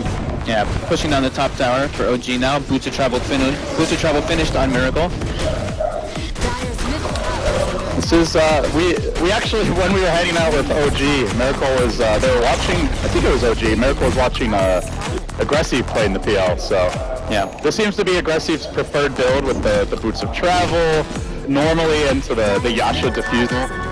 Sometimes completes the Manta, but hey, look at this. Ancient Creep. On the move. He's not going for the Dragon, though. Yeah, I guess it was just because it was closer to the bottom lane. He didn't want to have to move so far away. And what do we have coming out? It is the Armlet Recipe. So it was going to be early combat. I mean, it fits the lineup. The Crop's already online. The Batrider's about to. With the Infest Bombs and the Armlet, you have a ton of kill potential. So how do you feel overall, like looking at the state of the game right now? Alliance slightly up in terms of gold and experience. OG more of the team fight pushing type lineup. Are you happy if you're Alliance? Have you gotten enough done? I think you're feeling in a pretty comfortable position. I think it's very even right now though. Like No-Tail never really is in that super heavy farm position. He's doing basically what he does normally. Now Blink's revealed, Smoke is up, Moon. That forward combining onto Moon. They're going to pick him off, and with the rate still going low to might get more. The Brewmaster split committed now. They're going to turn this one onto Ake, cycloning and keeping the Batrider out of the fight while they chase down the angry Witch Doctor. But there's the relocate. EGM, he's too late. He could end up going down here as well. Cyclone up in the air. Bulldog now with the blink back, but they're able to lock him down a bit. Rhoda, though, is re-engaging. Has a fresh round of spells now. The Rage as well as the Open Wounds, and they are going to clean up a couple of OG stragglers in the end. Didn't get off the Shadow Shaman wards.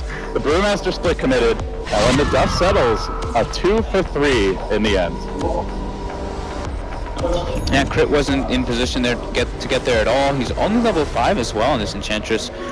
However, Fly did hit 6 there. He just didn't really have the mana or the position to get the wards off. That Golem. And finishing up that Armlet right there just perfectly on time. So, is this the tempo for Alliance? Relocates online every time Lasso's up? Are you just looking for ganks? Are you content split pushing and farming a bit more? I think they're just going to keep looking for the ganks. Like, they've done such a great job of shutting Moon down in this game. He's 0-3, not level 6. He just finishes up that level 6 now. And they're going to be able to constantly put on the pressure. But now it looks like OG wants to do that as well. They don't want to be having to be that reactive force. Another smoke deployed. It's tough for them to initiate, though, because they don't have a blink on or a Shadow Blade on either of these tanky frontliners. So how do they start the fight? I guess it has to be a smoke. Yeah, once they just need to secure a tower. They don't really want to secure a fight here. I think it's just, we want to get this bottom tower, because they wanted to do it earlier, but like I was saying, it got unfortunately broken by the Wisp and the Batrider. Meanwhile, Alliance going for the trade. There it is. Lodo's favorite. This has to be the best creep. Oh, by far. Just because every fireball is a free creep wave. Lifestealer here that doesn't farm that well without the creeps.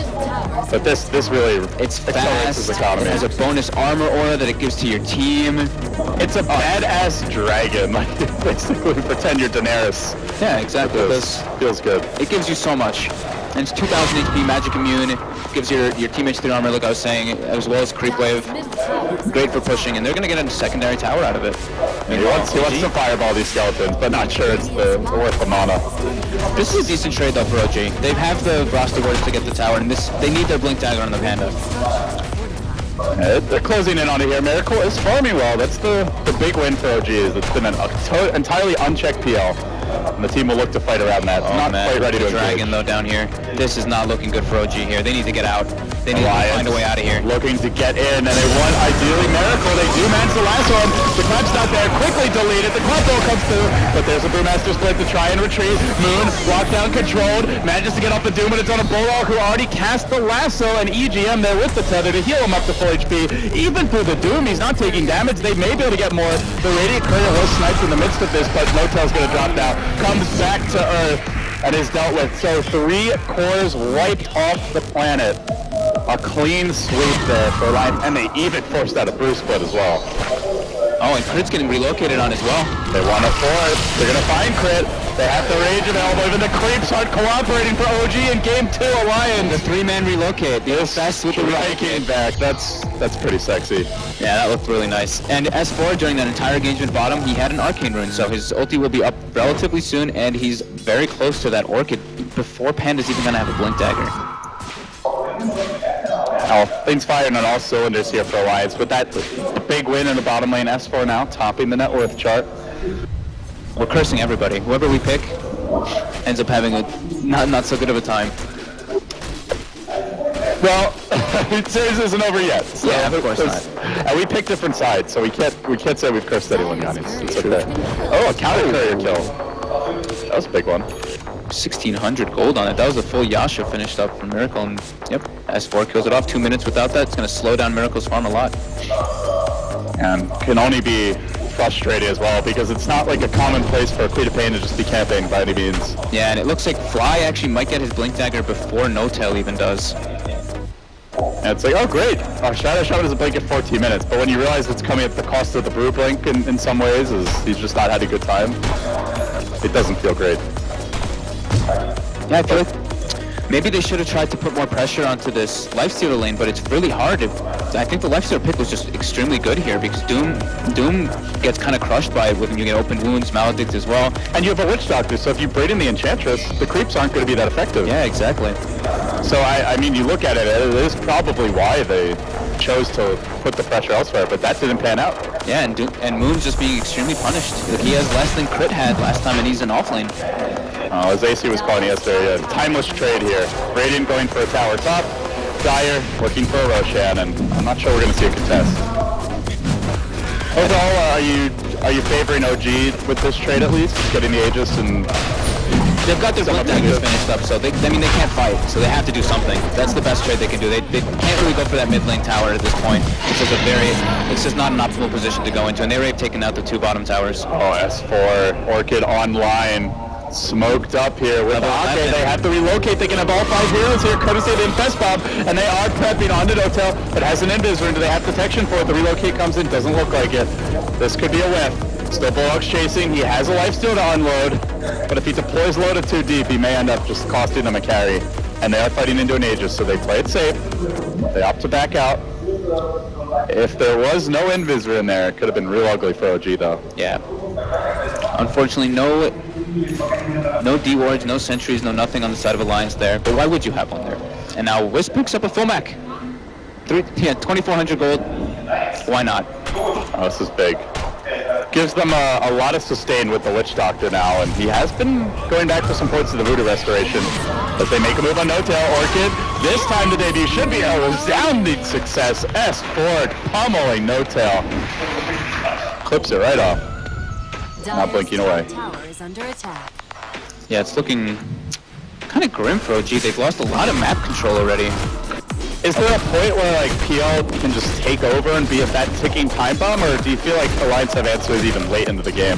I think they definitely have answers leading late into the game. I really like the Queen of Pain pickup from the last pick, and S4 is just having a great game so far. Like, Orchid finished up at the 14-minute mark. He's got 1,500 gold on him already. They have so much burst damage for that PL. Yeah, shades of the old team secret when it was Arteezy, Shadow Fiend, S4 Quap almost every game. Loda goes back for the drum. So Armlet drum, and now another 1,600 gold. They're going for 3-man relocate top. And they will move on the top lane. Bulldog here as well. Miracle already cleared the doppelganger. And I don't think they needed the whole gang, but they'll bring it Aegis once. And actually, they did, because all of OG is streaming in to counter-initiate. They've got to get out. They want to fight. Relocate's going to end. Bulldog blinks into the trees. The rest of Alliance scattered to the south. It's going to be a clean escape for Alliance from the looks of things. As OG, just a few seconds too slow there, smoking and desperately trying to find the jump. Oh, why? Just wildly planting the wards down. Yeah, he hexed first, but he just, it's just like an instinctual thing. You just try to get the pick off right away with the wards, and very unfortunate for him there, though. But at least, I mean, Alliance came out. They're like, hey, guys, for free wards. You got a creep wave. Someone go farm those. Is this going to be Midas Gaming from OG? We see one for the Doom. Do you think they consider another No Tail, or is this just treads? I think that's a Midas. Is this a double Midas? I guess they're feeling really pressured right now, and they know the only way that they can win this game is if it goes super late. Alliance are so good at punishing greed, though. They've got the mobility, the silence, the relocate, the quick lassos. They don't really have the best way to break the base. The best thing that can happen for them is, of course, getting the pick off with a Bat Rider into the base break, but just breaking a base is very difficult versus, well, with their heroes. OG gonna be sitting back. And we do see an overall switch from game one, where it was OG constantly applying pressure on the offense. This time around, it's Alliance doing the same thing. And now an Ancient Thunderhide enters the field of battle. Slam ready to go. Frenzy's always fun. Yeah, and OG just sticking together. They don't want to get caught out in any way. I guess the best thing they have to break the base is probably the lifestealer creeps, come to think of it. And just raw sustain. Yeah, I mean, EGM has so much already with this bottle and the mech and the urn already. We have often seen the carry Queen of Pains will go for the Assault Cuirass build eventually, which can help, but you're right. On paper, they're not the best at taking objectives. Yeah, now Loda's just going to let his team push out the bottom lane, and he's just going to do this scouting mission as the Dragon, as the Thunderhide. And there's like no way they can kill that. And if they do kill it, then suddenly there's 3 heroes here with the lifesteal, and you've committed a lot to bring it down. Yeah, they look. OG seems to be a little bit indecisive at this moment. They don't really know what they want to do. They can't really take fights. It's just such a cool way to use Lifestealer. Like he's kind of like a Night Stalker with an Axe. I mean, not quite as much vision, but it feels like just super confident that he can scout anywhere. And they've got the reinforcements to punish if they see anyone. So he scouts top, kind of forces OG back by default, and that's while the rest of Alliance is taking objectives elsewhere. They take the tower bottom, they back away. So an unusual take on the hero, but very effective. Yeah, but thankfully they're able to at least slow the pace down of the game, which they really need to do because they have the Midas on the Doom, and now they're going to be able to pick up some levels, which they very much so need. There's the Maelstrom. So they're trying to build answers towards the PL. Yeah, I mean, Miracle's having a pretty damn good game. He's gonna surpass the Queen of Pain on the net worth soon. And no tail, he is not getting the treads for now. So it will be a double Midas with the PL Boots of Travel. Yeah, he has to just, I mean, he just has to full commit on it. Where is he really going to find the farm? And now BKB already finished for S4. They have some answers for BKB, Doom, Impetus being the big ones, or an instant Blink Hex, but Alliance have relocate. So anyone who gets Doom could easily be brought out of the fight. Yeah. And I mean, this is EGM we're talking about. We saw what he could do yesterday on IO. Nice aggressive ward coming up from Alliance in that mid lane too, so they're catching the rotation from OG. Let's see if they try to get them in the fight, and they do. They get the smoke up and they're going right there. They had vision. They just saw 3 OG heroes moving towards the southern side of the map. Fly already down there, the rest of the team en route to greet him. So OG will pass by before Alliance cut them off. But Alliance were hoping they stopped to farm the jungle. I think they may have seen the Firefly there for a moment. Ping's coming out anyway. If they didn't see it, they're suspecting it. Yeah, now they're just gonna, Alliance can just transition and take this top tier 2.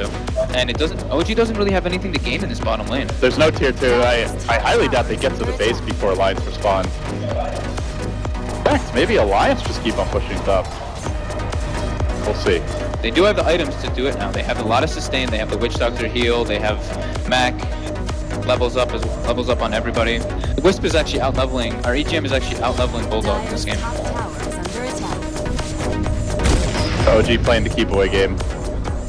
They have slowed it down though. We're not seeing explosive numbers of kills piling up. If you look at the graphs where there was a ton of green dots peppering the bottom of the gold graph earlier, it's slowed down a lot, so it seems like they've overall stemmed the bleeding, but still Alliance slowly but surely accruing the gold advantage here.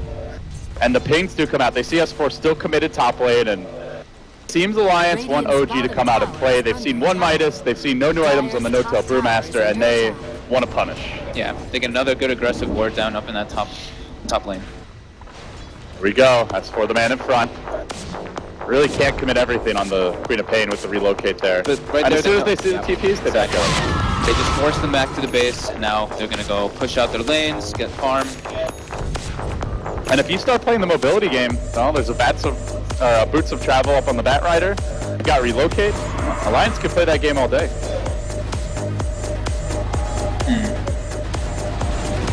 So a very slow-paced mid-game after, I mean, frankly, most of the games this part have been very chaotic. Yanni's very action-packed and just oftentimes over-aggressive from some of the teams, but it's rare to see these prolonged stretches of calm farming. Who do you think it favors overall? I mean, it helps OG because they really cannot fight at this point. So I think it favors OG for now, but overall it's still looking very, very good for Alliance. 11 finished up on Moon. Another smoke play coming out for OG. Yeah, the Midas coming into play, whereas No Tail still only level 10. He'll have his Midas soon enough. They need to get like a pick off right here. They smoke, EGM's there to reveal it. The impetus coming through. They do manage to get the Blink Hex fly, catches out the IO, and pops it. Too bad No Tail didn't get the kill. That would have been his Midas finished up there. Still, OG, a small sign of life for them, and it's while Miracle continues to flash farm the woods. Manta complete, Defusal online. This PL is getting big. All their eggs in the Miracle basket. I feel like we've seen that movie before. Often as well, to be fair for OG. One of the few players you can put all your eggs in his basket and he delivers quite often. Yeah, the one good thing that they gained from that smoke in that bottom, toward that bottom lane, is they got 4 wards down. And now they're going to be able to pressure this mid tower, which is very good for them. But it looks like Alliance is trying to take the fight here. They're going to scout out Ake, but remember that the whole team could arrive at any moment. OG's like, get the hell out of there. We're not Ancient Creep just lumbering in. And you know that the relocate's seconds away if you overextend. But you know, Loda is spending a lot of time kind of just running around doing this scouting information as this Ancient Creep, and his farm is starting to get hindered a bit by it. He has the Armlet, he has the Maelstrom, but only that's it so far. He hasn't really picked anything new up in a couple minutes. Loda finally locks onto crit though. Openwoods comes through and Alliance shred him. Didn't have to commit anything aside from a relocate and a raid. New on the trees, oh this is just as big. Second support going down here. Fly, trapped to the trees. Getting juked, tight and controlled. They didn't even use a lasso, so 2 essentially free kills for Alliance. Yeah, but it is the support duo. Yeah, they have to use a relocate, but EGM could be in trouble. There's a diffuse. He's going down here. OG strike back 2 for 1. There it is. He's got the Midas. It's coming out. Oh yeah. I can just picture No Tail yelling. Yes, finally, something. Finally. And kill that IO. They do scout out that the Roshan respawned as well. Esfar looking for an aggressive play in the mid lane, but Moon backs out. Moon also finished up a Blink Dagger, so the Midas is paying off for him now. It feels like Alliance isn't getting enough to rest too easy. You know, not to say that they're in danger of dropping the game by any stretch, but they're not racking up kills or objectives right now, and OG are playing keep away so well. Yeah, they're doing... What's missing for Alliance? Like, why are they not able to hem them in more? Is it a gem? I think they're just... OG's doing a pretty good job of splitting them up. Miracle just keeps going to a different lane, pushing it out. Now he even has the Manta. He just throws the illusions on the creep wave, and then he just bots it to a different wave. Rinse, repeat. They're doing a pretty damn good job of just splitting up a line so that they can't go into this high ground.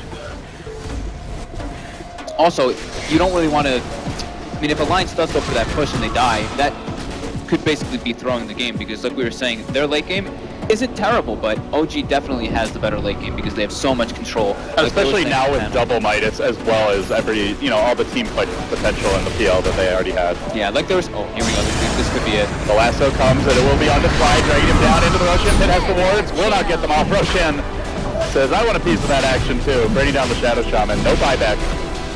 And this may just secure free Roshan. We'll see if they want to fight. Their team fight's pretty strong, but just No Tail risk it. He's going to go in, he goes for the blade, but he gets targeted. He's not going to give up an easy ultimate. In fact, he won't get up on it all. So now Miracle moves forward onto the IO of EGM. Will finish him off. So a 2 for 3 thus far. And they have not killed the PL, but with the Doom expanded, the Brewmaster dead. No buyback, and Miracle solo the whole team. He's going to bring down Bulldog. Now he turns out Espo. There's also out of mana. Espo in trouble. Miracle ramping up. This prompts an EGM buyback to try and save the day. And Miracle keeps on going. He's got another Lance Diffusal Blade here as well, Moon. Like, hey, maybe we can do this. The Miracle show's in town. But doesn't have a whole lot to offer. That was really big for OG. Signs of things to come. They didn't get off the wards. They didn't get off the Bruce split, and they still make it, I believe a 3 for 3 it was, or 3 for 2, with the buyback as well on the EGM-IO. Yeah. Still showing life. Big gold swing, actually. Yeah. Looking a little bit scary. Not scary, I would say, for Alliance, but it's definitely starting to look like OG has a chance coming into this game. And here's the issue. With no Queen of Pain ult, OG are just going to walk through the pit. Yeah. Can Alliance contest? They do have lasso, they are in position, but this could be a disastrous fight. There still is Panda ulti up. Moon threatening for the flank. Lasso online, as you mentioned, Bulldog gonna blink in. He's a little bit slow to draw up the lasso, and he does get purged. Now the impetus starting to come through. The ward's working the Roshan, but he's not really low enough to commit to that. So instead they're gonna commit to Heroes, jumping onto Aki. Miracle just poking on the sides of the fight, but Lona goes rushing in directly onto Heroes. The rage about to end here, and now he can be dealt with by the mana burn. Miracle pretty low actually. The nukes are adding up, and he might be in trouble. He's got a diffuser blade. He's gonna try to retreat away from Bulldog, but the flame break comes through. He's gonna have to try to fight soon. Doppelganger, 3 seconds and counting. They push and load it anymore. One more on attack, over the tree line, up the cliff, and around the corner. Eva wants to go back in, but they're still chasing. He's gonna need to be absolutely, well, not good enough. Close call, but he couldn't make it out. The Brewmaster split now over. They don't have the PL. He's got a buyback. Does he want to use it? Crit, silence, controls. One more in. Bulldog pushing away, hoping for the uphill miss. Does not get it. But they do salvage the gem. Roshan still around half health. However, there was no Sonic Wave there, but the Mjolnir did so much work. It cleared out the illusions instantly, and Miracle just wasn't able to build up the army that he needed for that fight. Doom wasn't up, Panda Split was off, but he wasn't really able to do anything with it because the way the fight was just so split up. Relocate coming in, they really want to secure this Roshan. And Miracle did have BOT buyback, but there wasn't a great creep wave to TP2, and would have been extremely all in play if they went for it. So OG will accept the casualties they had, and they'll back away. Aegis, let's go to Alliance, and we've reset now. First it looked like OG was closing the gap, and then Alliance turns right back. They're on a 7,500 gold advantage, similar on the experience. Overall, I mean, it feels a lot more even than those numbers, to be honest. Yeah. I don't know if Moon maybe, I think he may have eaten the wrong creep, or if it's the big creep, the big Alpha Wolf was dead, because he has the little, I think he has the mini Alpha Wolf, right? Yeah, that's the giant one, but...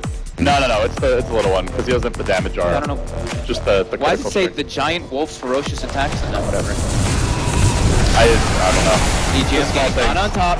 Loda, but he has the he's Aegis. very tanky. I think he'll be fine. Still, it's not a big commitment here. They just get a free IO kill, but do they get out Moon? Oh, blink away. S4 with the Shiva scouting for him. He blinks forward. He actually tracks him down, and Moon immediately gets TP out. Crop ult's at the ready, and he's not going to use it. Decides they need that team fight potential instead. Yeah. Miracle though, still leading the top of the net worth. You know, something interesting, we haven't talked about it, but just a small, we were talking about crit skill build last game. He has not taken any points in Untouchable. Versus Lifestealer, I guess, just not worth it. There's so much spell damage, and then versus the Lifestealer, he's the actual only right clicker basically on the team. And he did that yesterday as well. Yeah. I like the way Crit makes these, build adjustments. Seems like he does it more than most players. Getting relocated on. That's more trying to decide if he needs the ultimate. And while that's happy, they also found Fly on the north end of the engagement, a quick double pick, and there's no buyback on the Brewmaster. So Miracle's Illusions frantically trying to cut the wave mid. But there's a little bit for Alliance to work with. They can break into the base and do some structural damage here. Glyph is available. They'll need to stall. Gotta be careful not to get caught. No, actually, do it the lasso. They need to clear that creep wave out somehow. Yeah, I had a couple illusions slowing it down, and they are working with impetus damage on the S4, but there's a lot of sustain here, a lot of heals. The tether, the Voodoo Restoration, and they're back up to full HP. Buying time for the Brew respawn, and now the Rage. Commitment here from Alliance, they just want objectives. Tower down, the back away and reset, and they may just stop because Brewmaster's coming up in 8 seconds. Oh, they're sticking around. They really want this. The impetus damage being mostly negated. They still hold the Aegis now. Glyph was used. No Glyph. No way out of this one. Fly's gonna try to force the fight. Goes in with the Axe, but they've already gotten Rex. And now the open wounds comes on the Fly. Still a couple seconds before the wards are up. The Brewmaster's putting the backlights. Moon retreating. No Doom for 5. This timing's just not quite right for OG, but Miracle gets in the backlights. Almost finished the ball game. Not quite. Kept alive. The Tether Hill. It's too much. They can't finish the job. And now Miracle gets lasted. S4's been doomed. He's able to jump away to the left, but S4's healthy. Was Miracle 8. Bulldog on the hunt. Now they take him down. Blinking forward, trying to finish off the PL. Everybody's solo. They get the kill. 3. Fly back to base, but it's 3 down. All the ults down. This might just be it. Yeah, they're gonna go for this mid racks, top racks, and it looks like it might just be it. I don't think the Phantom Lancer was just quite enough. Massive swing here in momentum. It only took those 2 picks. No buyback on Brewmaster. To a lesser extent, the Shadow Shaman and OG. They had no way to defend. Yeah, they don't really have anyone else. They have the Phantom Lancer, they have the Doom, they have the Panda Split, but it's just not enough with no items. You know, looking at these two teams and how they match up, a lot of people would have said if they had to predict it, neither team's going to get IO. The hero's just too good for both, but they got it, they've used it well, and they built a whole strategy around it. The lifesteal a cute addition as OG desperately try to hold onto their base. Ake being hounded out of it, No Tail in a lot of trouble. Loda marching in, the quad bolt slams the door and now Fly having to back up. They do pop the edges, but S4 is just exploding the kill chart in blue. OG are all in on this defense. They've already lost 2 lanes of Rex. Crit could well be next. Try to turn on the load of the impetus damage. Stacking up. They're holding the line for now. OG not ready to give up the goose. It's a triple for S4. Total buybacks. PL committed. Shadow Shaman as well. They let the S4 kill too. He has one more break. He drops it now, and I'm not sure they can get in range. They're gonna give up on it. And there's no Roshan to grab here. Pretty critical damage done to the racks and structures in general. I feel like Alliance just going for that third rack was a bit greedy there. You know, they just were like, wow, we feel so much more powerful now. We got to force the PL buyback, and maybe a bit of an overcommitted there, but still looking very good for them. Pushing out the mid lane, but from here it really feels like it's Alliance's game to lose. Yeah, the Mjolnir pickup was actually just so perfect for Lifestealer. You can obviously think that he would do that versus a Lifestealer. And they're getting more late game insurance now. S4 building not until the Scythe device or even like an Agonist, but he goes for an MKB, so won't have to worry about the Drunken Haze, won't have to worry about the evasion of the Brewmaster, and he's gonna hit like a truck. Yeah, he's just making sure they have another physical damage dealer on top of everything.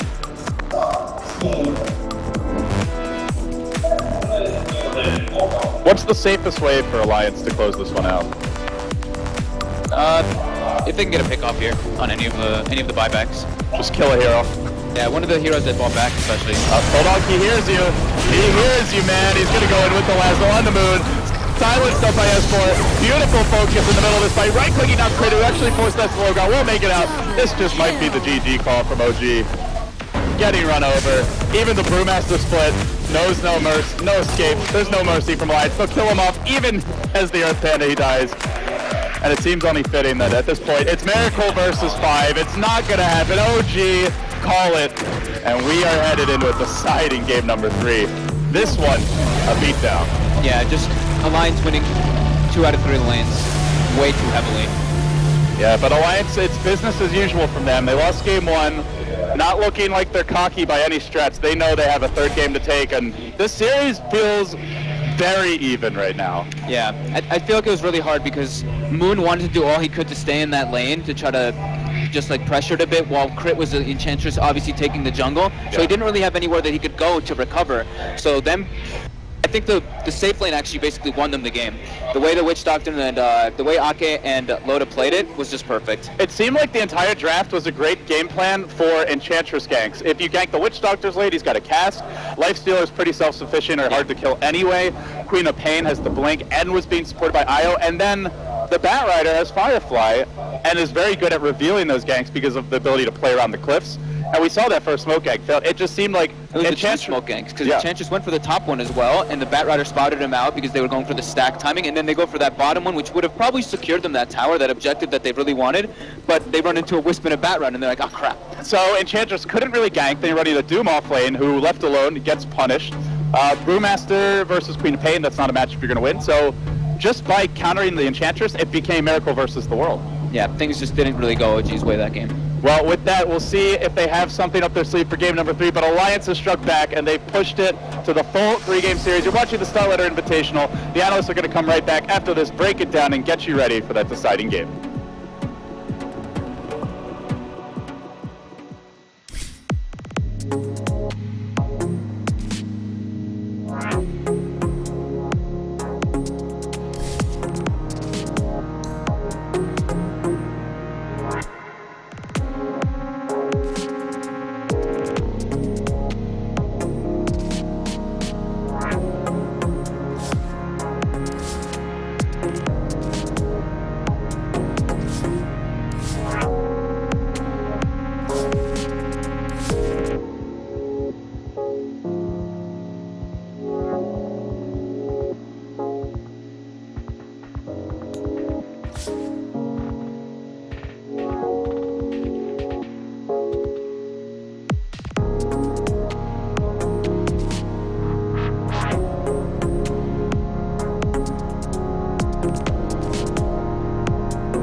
Dire's bottom tower is under attack. Yeah, baby. Well-gotten gains.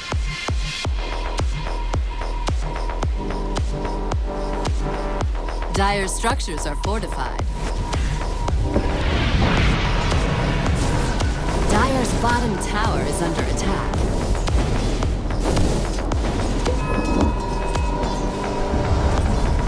Dire's bottom tower has fallen.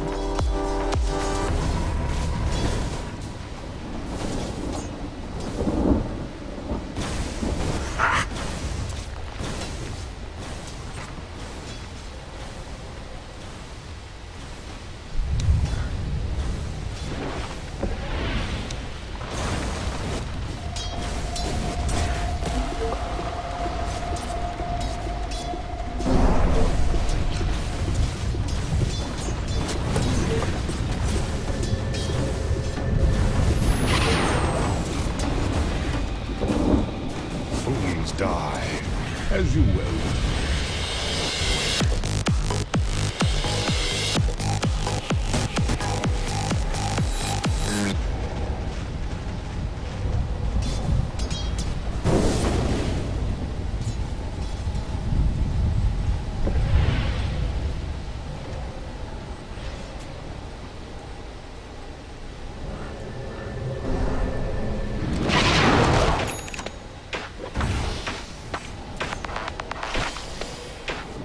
Radiant's top tower is under attack.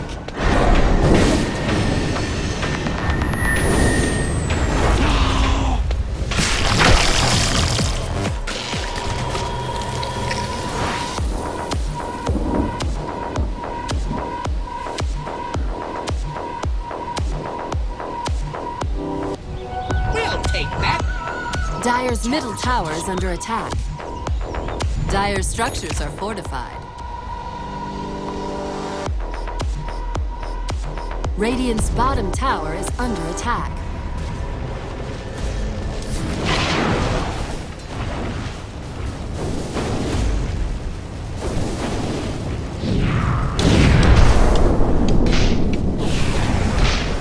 Dire's middle tower has fallen. Radiant's bottom tower is under attack. Killing spree!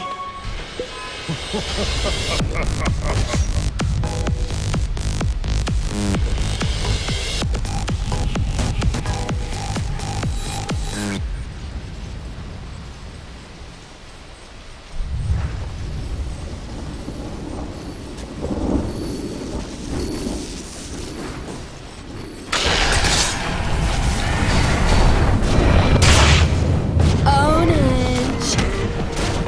One hot.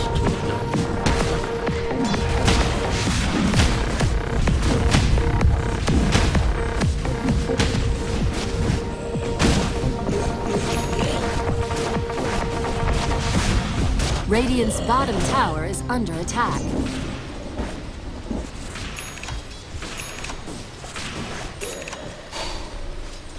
Radiant's middle tower is under attack. Radiant structures are fortified.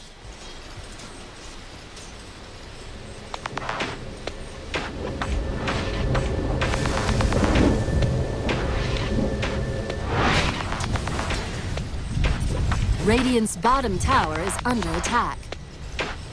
Radiant's courier has been killed. Radiant's bottom tower has fallen.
Radiant's middle tower is under attack. Radiant's top tower is under attack. Radiant structures are fortified.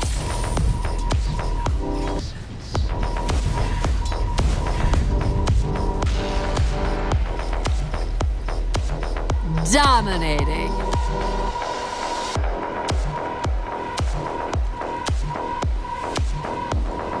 Radiant's top tower is under attack.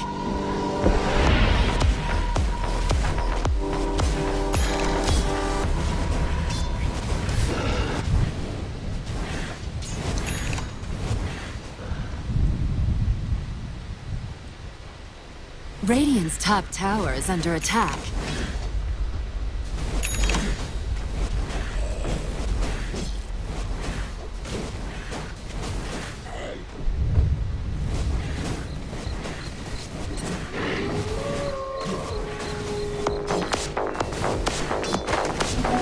Haste!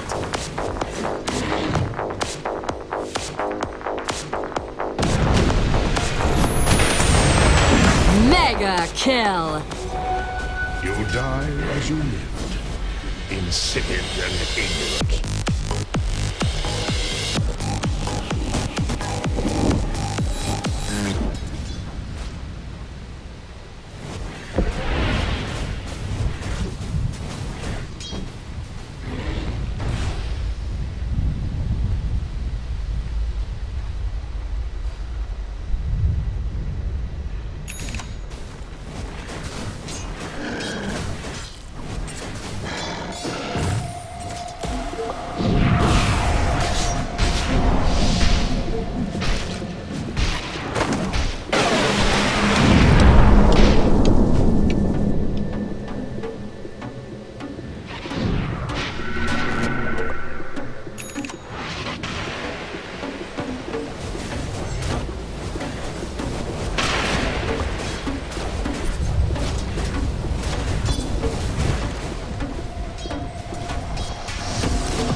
Dire's top tower is under attack.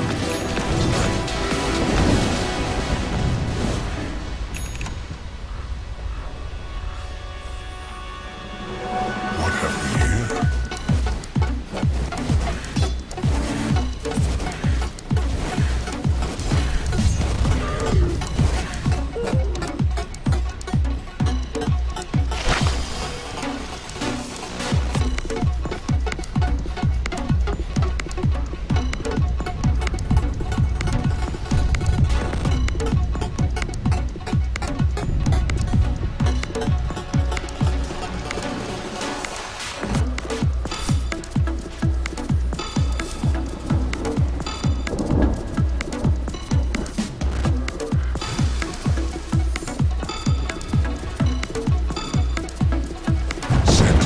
Radiant's top tower is under attack. Unstoppable! Spell my doom! Radiant's top tower has fallen.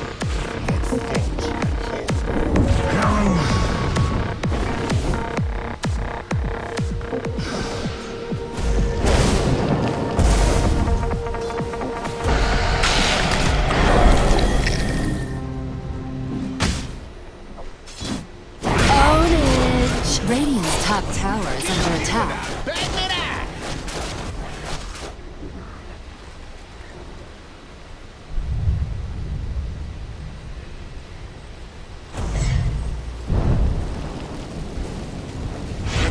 In stone. Radiant's top tower is under attack. Ownage! Wicked sick! Ritual. Flames will surely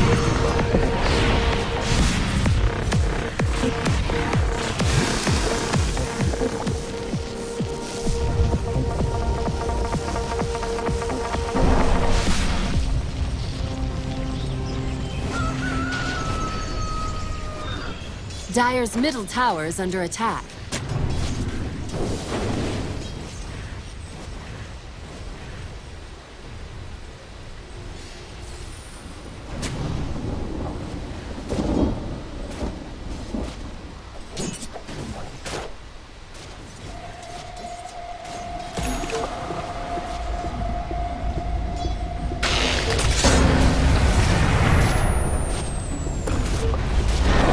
Dire's middle tower is under attack.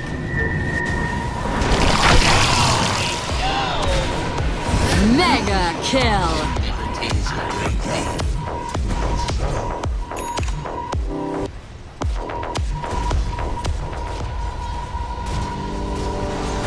Dire's middle tower is under attack.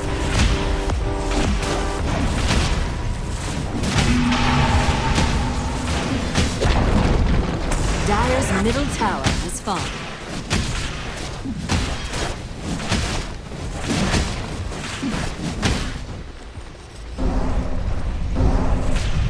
Dire's middle tower is under attack. Dire's structures are fortified.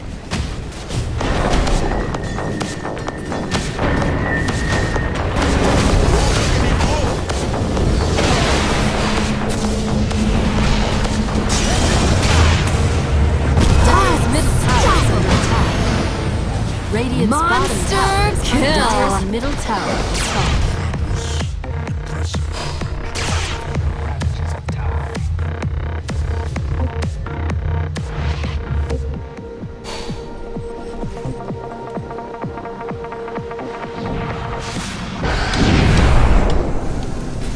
You hear me telling you to throw it?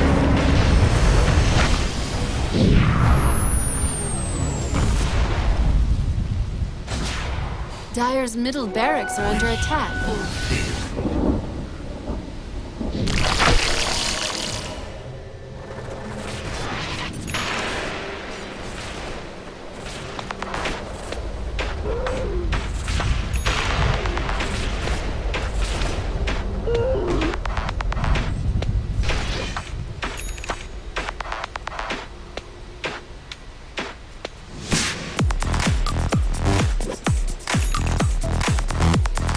Radiant's middle tower is under attack.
Radiant's top tower is under attack.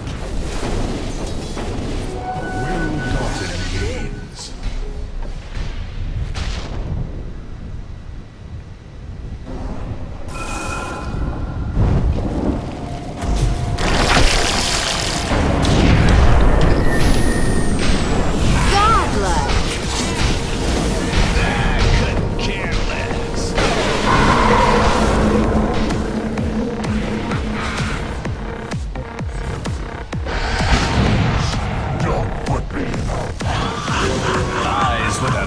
Unseen. Set in stone. Heavy hitter.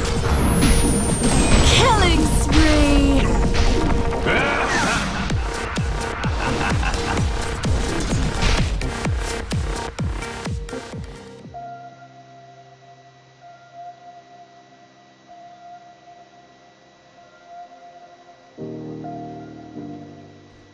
Reserve time. Dire team ban.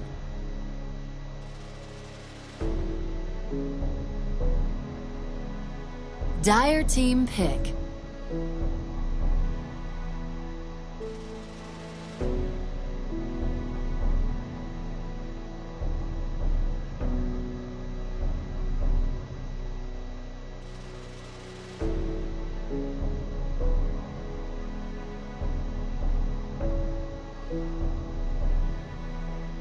Ten seconds remaining. 5 seconds remaining.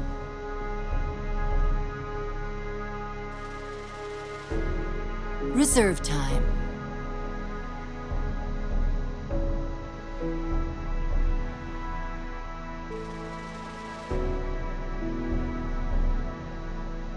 Legion Commander. Radiant team pick. On the bear. They want some sort of offset versus they want on Dota. I don't think there's anything else. This is a land.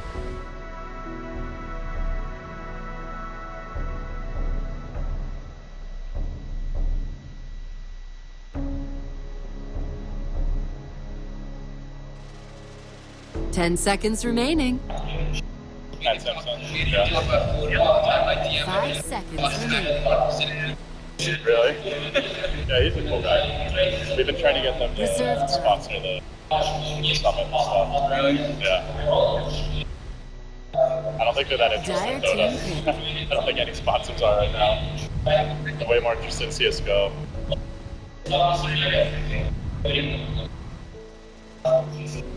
Flyers would play with his experience upstairs. So funny. Now they just need Storm, man. Triple Spirit strat. 10 seconds They're remaining. flaming flies on screen. He was like, you know, I'm your spirits. Let's go. Radiant team pick. Did they lose? The Oracle pick. Could be a Darkseer for yeah. Someone picks it. Spirit, pick I don't know how. I think it's more like sustain and expect a Darkseer maybe. Dire team ban.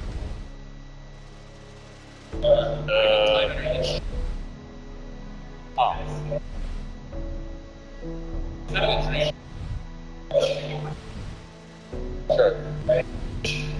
10 seconds remaining. 5 seconds remaining. They're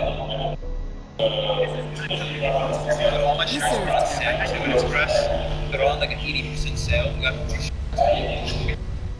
I paid so much more for mine. I was so happy. Nice quality and everything. Express is cheap. Radiant team They're ban. like well fitted. Yeah, exactly. I got like modern film. I was looking at that actually. I really looked very happy. You spent $180 10 seconds remaining.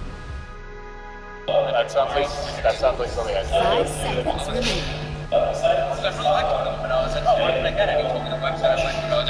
Reserve time.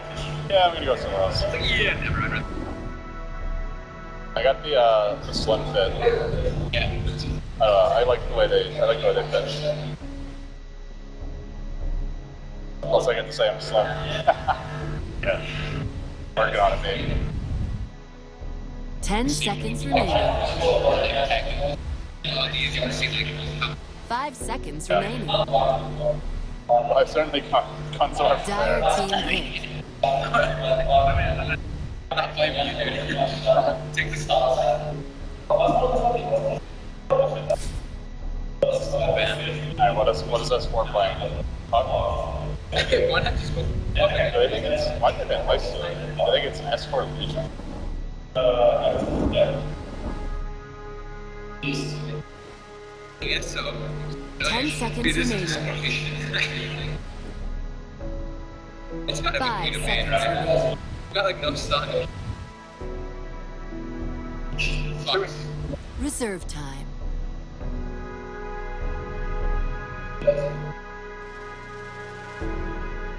Pop, pop.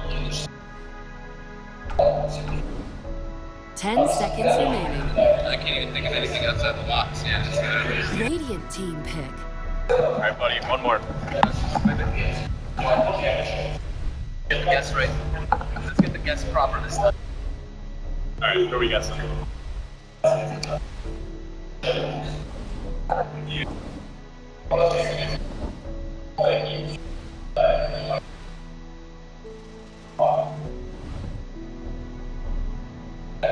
10 seconds remaining. 5 seconds remaining. Listen back!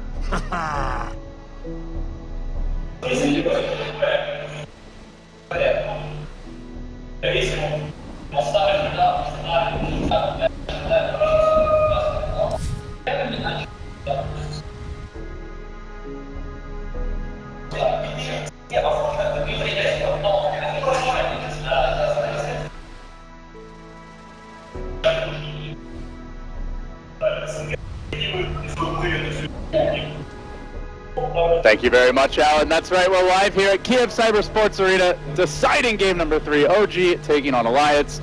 Fall coming into the series, I had OG, you had Alliance. I'm going to stick with OG. Are you standing by your boys from Sweden? Oh, come on. Man, I wanted to go with OG this time. You know what? I'll stand by my Alliance boys just because they have the Ake-Chen, they have the Bulldog, Lone Druid. They have basically comfort heroes. 5 I'm just- seconds remaining. Oracle, though. Legion Commander and the Oracle. Those are the two big ones for me right now. Oracle has not had a great win rate at the tournament. Not to say it can't be a strong hero, it just hasn't worked out, but I want Legion Commander to win. I like the Legion pick. I actually really like it. We've seen the Lone Druid Legion Commander combo before. I think it was actually eHome running it with Lanham playing as a support Legion Commander, but this time it will be a carry for Loda. I basically just keep on throwing press the attack on the bear, and it gets absolutely out of control. When they did that, they even had a Crossflex Invoker, so they were also throwing Alacrity on the bear. It was just insanely strong. We won't quite see that level. But what about the Oracle? Why do you think Alliance went to it this game? I think it was just a nice and safe pick, some burst damage added into their lineup, and I was commenting to you about the guy on Reddit who said, you know, whenever you see somebody pick Ember Spirit, you know, pick Oracle and follow him around, and it's gonna like ruin his game. So maybe they're going for something like that, but it also gives you like the save as well, which is gonna come in handy at multiple different times. So we'll see. I like your Reddit impression. No matter what. That's how I read it. You know, when you look at it and you're reading it, you're just like, this guy definitely doesn't like Ember Spirit, so he picks Oracle. All He's role playing a Water Spirit, I guess. Yeah. All right, here we go. Game 3. Rune's getting ready to spawn. Crowd's hyped up. What a hype day. Both series going to Game 3. And Alliance going to be controlling the bottom rune here. On the other side, it looks like OG. We'll get the top. So Miracle going to be grabbing his early bounty. S4 his as well.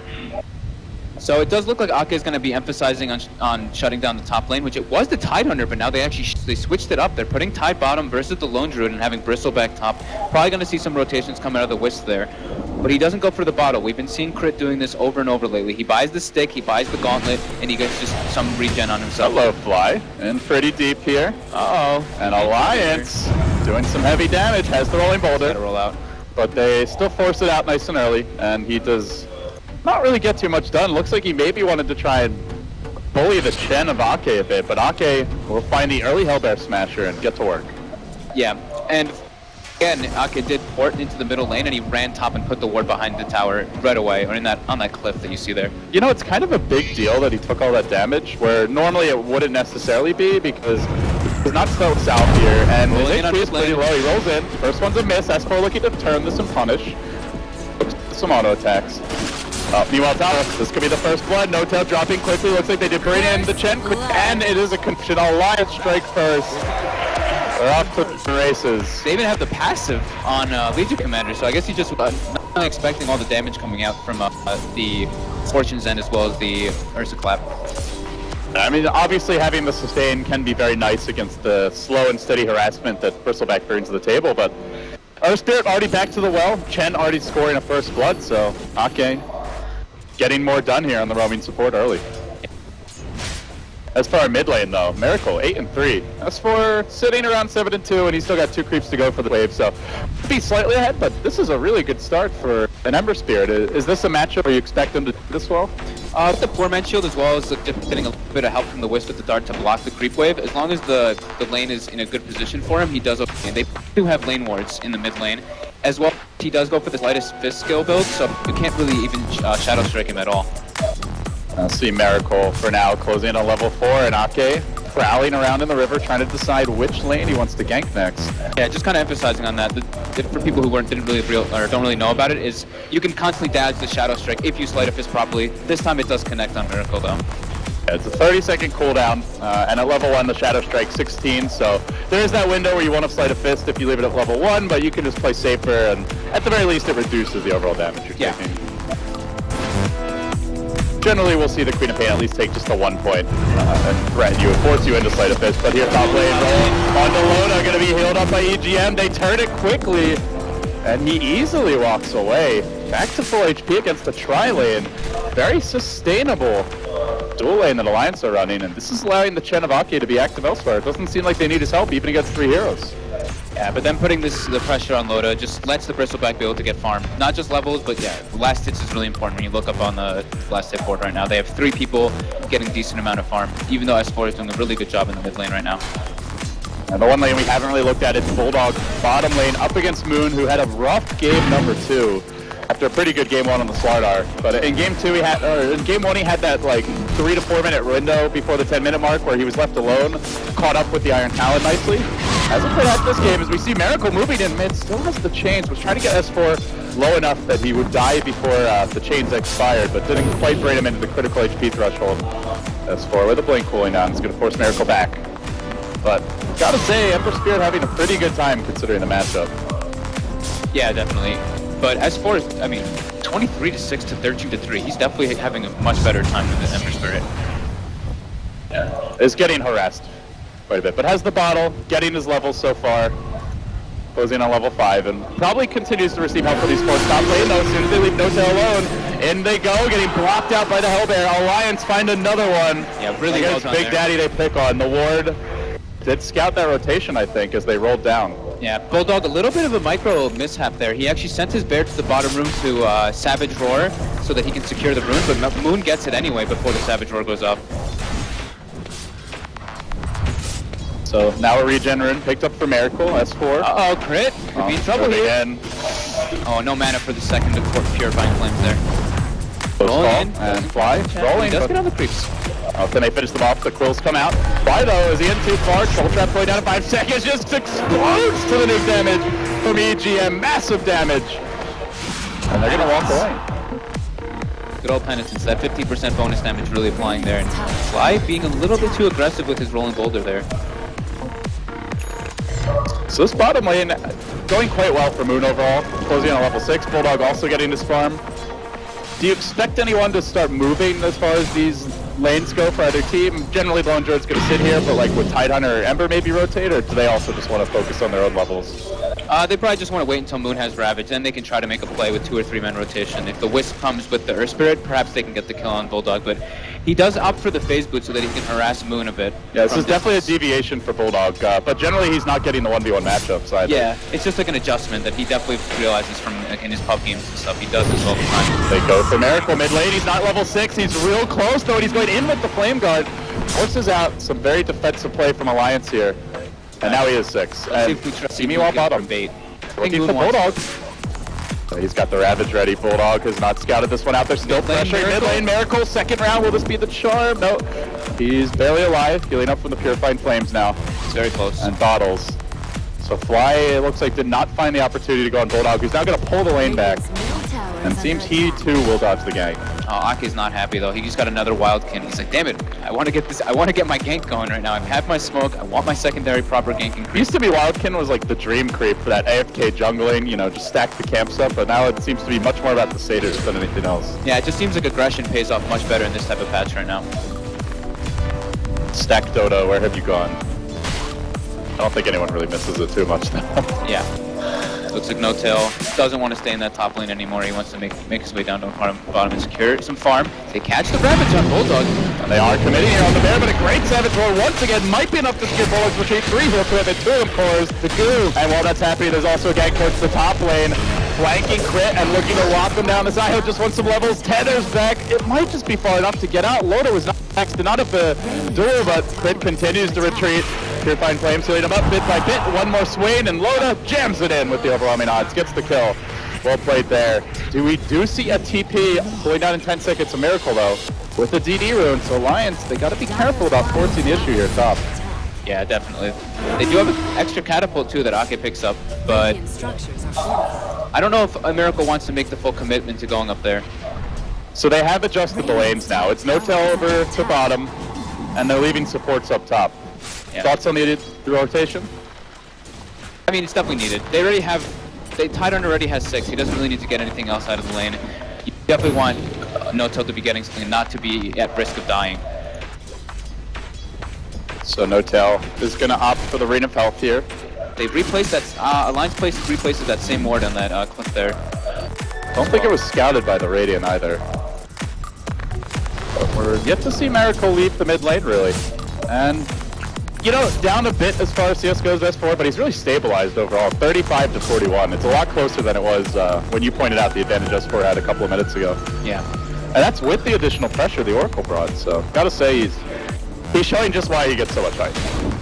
The one scary thing is that No Tail is still getting heavily pressured in this bottom lane. Bulldog's just sticking his bear on him constantly, hoping for the roots. Not able to get that efficient farm that he wants. Bulldog good, a lot more confident now that the Ravage is down and No Tail showing himself. Yeah, Moon did opt for the Iron Talon in the end. And with the Iron Talon, with the levels maxed out Anchor Smash, he has gone to the jungle. But we're building towards the mech here, along with the Arcane Boots. He's gonna get it at pretty decent timing. 5-man will get a lot scarier with that. And you look at a Bristleback likely going into a Vanguard next. These heroes will get quite tanky. You have some good frontliners for an Ember Spirit and a squishy support in an IO. Speaking of which, Crit, he's feeling a little underleveled right now. Only 4 at the 9-minute mark. Yeah, the 2 supports on the side of OG are kind of suffering. The Chen is level 5 for Alliance already, and the Oracle is already level 5. Ake, also only 5, a bit of bad luck, but he's had more impact in the lanes with all the smoke gangs, so. Yeah. It's secured a slight lead here mid lane. They've jumped in on S4. The Remnants come crashing out, and then the Boulder kick smashes the Quap into the ground. OG will make the Queen of Pain feel some pain of their own. Grab the kill, 2 to 4 now. And they are finding openings. That's a pretty big kill as Crit closes in on his level 5. Fly just secure. Charges too. Ooh. Delicious. No, I thought that's actually the big one. Oh, of course, getting the kill is huge, but getting that the urn charges up on Crit is always super useful because he doesn't opt for the bottle anymore, it seems. Yeah, that is an interesting adjustment, and we've seen him go much more into the stick early on. That bounty rune into bottle. I guess they just really want Miracle to get the bounty rune early. And in the matchup, I guess he needed it, benefited from a lot, so it has paid off. Grab the bounty rune top now. So what are the timings you're looking at here, Yanis, with the way the game's developing? Key items, key abilities or opportunities for rotation? Like what's each team's, checklist of what they're looking for? Of course, setting up for bottom right now, but I'm like positive that Alliance really wanted to get that top tower. But OG's really committing a bunch of heroes, just not allowing them to do that. I think that the rotation they wanted to do is getting that top tower and then going toward that bottom tower and trying to pressure it with the LD, with the Legion Commander. But they're not able to do so just yet. But now we do see Loda moving toward that mid lane. Ake already actually smoked without him. But it looks like they're going to go toward that bottom lane and just invade anyway. They saw Moon coming in for top lane and they're just like, you know what, Moon is the strongest hero on their team right now. Let's just avoid him for now, for the time being. They are flanking. Miracle in mid. Going in now, they commit the duel. Can they burst him down in time? They have a Centaur stomp, they'll let it fly. Miracle dropping low, he gets the fist off and he jumps away. Didn't have the correct amount of chain stun to finish the job. Yeah, I think Ake really rushed the stun there on the Centaur stomp. The duel was still going on. Did he get off the boulder toss? Yeah, he got the boulder toss off, but the stun went off when the duel was still going on. It's a really It's a really long disable. Even at level 1, 4 seconds in, I think it was like 2 seconds in, so. But at least it baited it a bit of a reaction toward the mid lane, and now they were able to claim that bottom tower and get some damage on the tier 2. So Bulldog, the secret victor there. Midas coming, but with the early phase boots, this will not be a particularly fast Midas. We're now 12 minutes in. And he also got boots for the hero as well, so. Yeah, that's something that you never see Bulldog do. It delays the Radiance timing, but it did allow him to maybe hold his own more bottom lane as S4 forces the match. Threatens Moon. Can't finish the job. Not quite enough firepower. Yeah, that was really nice. Instead of Ake going for bottom tower, because he saw S4 there, he goes for that mid rotation, and it ends up working out for them. So Alliance spots that ward in the mid lane too. They just placed their own, and they saw Crit place another one. Oh, Alliance, yeah, aggressive here. Going for the D ward. The Chen creeps will do it safely. As OG are grouping up, so having vision of this particular location, hugely advantageous right now. And No Tail finished up his Vanguard, and they do seem to be wanting to stack up the Ancients just to get him a little bit more influx and farm. And that was what we saw the Ember Spirit really brought to the table in game 1, was the opportunity to play for the late game, to not feel any pressure to force the issue, even with the lead, and they fun pickoffs when they were convenient, not like be pressing too hard to get them. Yeah, and Alliance spotted that Invis rune, so they're just avoiding that mid tower completely. Same thing, avoid Moon, he's got Ravage, he's got the mech, there's no point in there. Just let Bulldog do his own thing, but try to delay them a little bit and just play in the enemy jungle. Oh, they scout out Ake here, Miracle wants to go, the TPs are coming, pings are out, and Moon flanks. Will he get there in time? Miracle tracking Ake down, finds the secure chain, Blade level 6 maybe goes for the stop, and they throw a boulder there, but the Remnants forward will end him. And Fly celebrates it to the fact. So now Relocate about to come out, and they also have Magnetize. So these slightly leveled OG supports are getting their level 6s at long last. Yeah, that seems fine though. You know, you only lose your Chen, you lose some creeps, but not the biggest deal, because Bulldog was able to get more damage on that bottom tower, and I think he is not going for the Radiance build. Okay, he's going for the Maelstrom this game. I think they want to actually set up on S4 here. They have Ravage. Are they considering this? Might be able to get it here. Fly scouting him out. He goes for the quick kick, rolling in with the boulder, toss the Ravage. Oh, it actually went right through him. The tentacle just pierced his hero, but apparently wasn't actually in stun range. Still though, Miracle chasing him down with the Flame Guard. Oh, Lip Blade couldn't quite get out. If that Spirit didn't hit him, I think he actually would live there. Top lane, getting pressured. That was bizarre. It clearly looked like the Ravage should have hit him visually, but yeah. It works out in the end anyways. Loda duels No Tail, preventing the Bristleback from offering anything, and it is the first duel victory of the game. Alliance make it 5-4, but nothing comes for free for either team. Yeah, now they're going to build the pressure this top tower. Miracle is there to kind of deter the push a bit, but inevitably I think that top tower is going to go down. Do they try and hold? It seems they want to. Miracle popping the Flame Guard and now engaging after the Oracle's already tried to purge him, and he'll get that extra damage on Loda, but the Savage Roar comes through. They don't have another stun. Good control there by Bulldog, allowing Alliance to retreat safely. And look at this. There is no Midas. In fact, Bulldog says, I'm going Maelstrom. Maelstrom, yeah. This is a throwback Lone Druid build. I'm actually curious now, when is the last time we've seen a Maelstrom Lone Druid in a... certainly from Bulldog, it's been ages. Yeah, it's been a long time. I guess they just want to be able to have the timing sooner. They want to be able to push these towers down early. And they know Ravage is down right now, so this is the time to be able to try to pressure lanes. However, OG does not want to drop towers. They are bringing 4 or 5 heroes everywhere. The towers being pressured. They want that bear, but it does manage to get off the Savage Roar, though the kick comes through anyway. They're trying to heal it up with the Oracle. Not going to happen. EGM ends up going down, and now the chase over to S4. They get Silence, really good control, but he does blink out. Another kick comes through, and connects on 2! Fly! Nails it straight down the middle. That's 2 kills in the end. Almost got a 3rd out of it. S4 will make it home, but OG keep on pressing in, and the good thing for them is that they're doing this without a Ravage. They're not committing big spells. Guardian Greaves though there was really helpful, especially because, of course, you know, when Wisp is tethered with something, you get the double heal. They were able just to punish Alliance being a little bit too aggressive. S4 is just getting bullied. Every time I see Miracle, he's chasing this poor Queen of Pain. And it seems S4 is not going to be rushing an Orchid. He's actually going, defensive. Uh-oh. No. Oh, S4. You can't afford to make that kind of a mistake. That was Yeah, I guess he just, something happened there, like something with the mouse or something. Misclick. That was very weird blink there for S4. Oh, it's a costly one. Out, top lane, top river. Goal number 2. There it is. Loda also snagging a haste turn, but Miracle just pushes in. He wants to kill off the squishy supports. He knows the duel's on cooldown, but Loda does have the haste to work with, so a lot of damage as Miracle overextended. Has one remnant. Miracle's turn! Oh, he just got a little up. Is he gonna live? Is he gonna live? Wait for 5. Well, the timing was just right for him. Slightly off for S4, but it works out in the end for the Wonder Kid. EGM though. Team! Where's my team? He's not going anywhere. But S4 looks to turn as perhaps has his ultimate. They're slowly working EGM down as the false promise expires. They will kill him off. Now S4, nuking it, but he chains again. He turns desperately with the claw pull. Again he pops S4. 0-4. That is not the performance they expected of this Creed of Pain. And here from the rear comes Fly, goes for the kick through, and they get to work. Loaded with the duel. No tail dropping fairly quickly, but Miracle steady starts to magnetize. Can Bodo gain on the chainsaw man? Perks up immediately, and they chase onwards. It's not Alfredo, it's the main Bodo can't do more, but it's not enough! Moon shuts them down. 4 heroes back to the well for Alliance, and the 5th is running for dear life. And Miracle's full heal there. Guardian Greaves close to the list. Relocate coming out. They're looking for Loda. Blink Deck is on cooldown. Miracle thought he was going left, but it doesn't seem like they're going to catch him. They committed a buyback on the IO there, but oh, well worth it. Oh, Miracle is everywhere. That's such a cool interaction too. You saw how when he remnanted top, it just didn't move.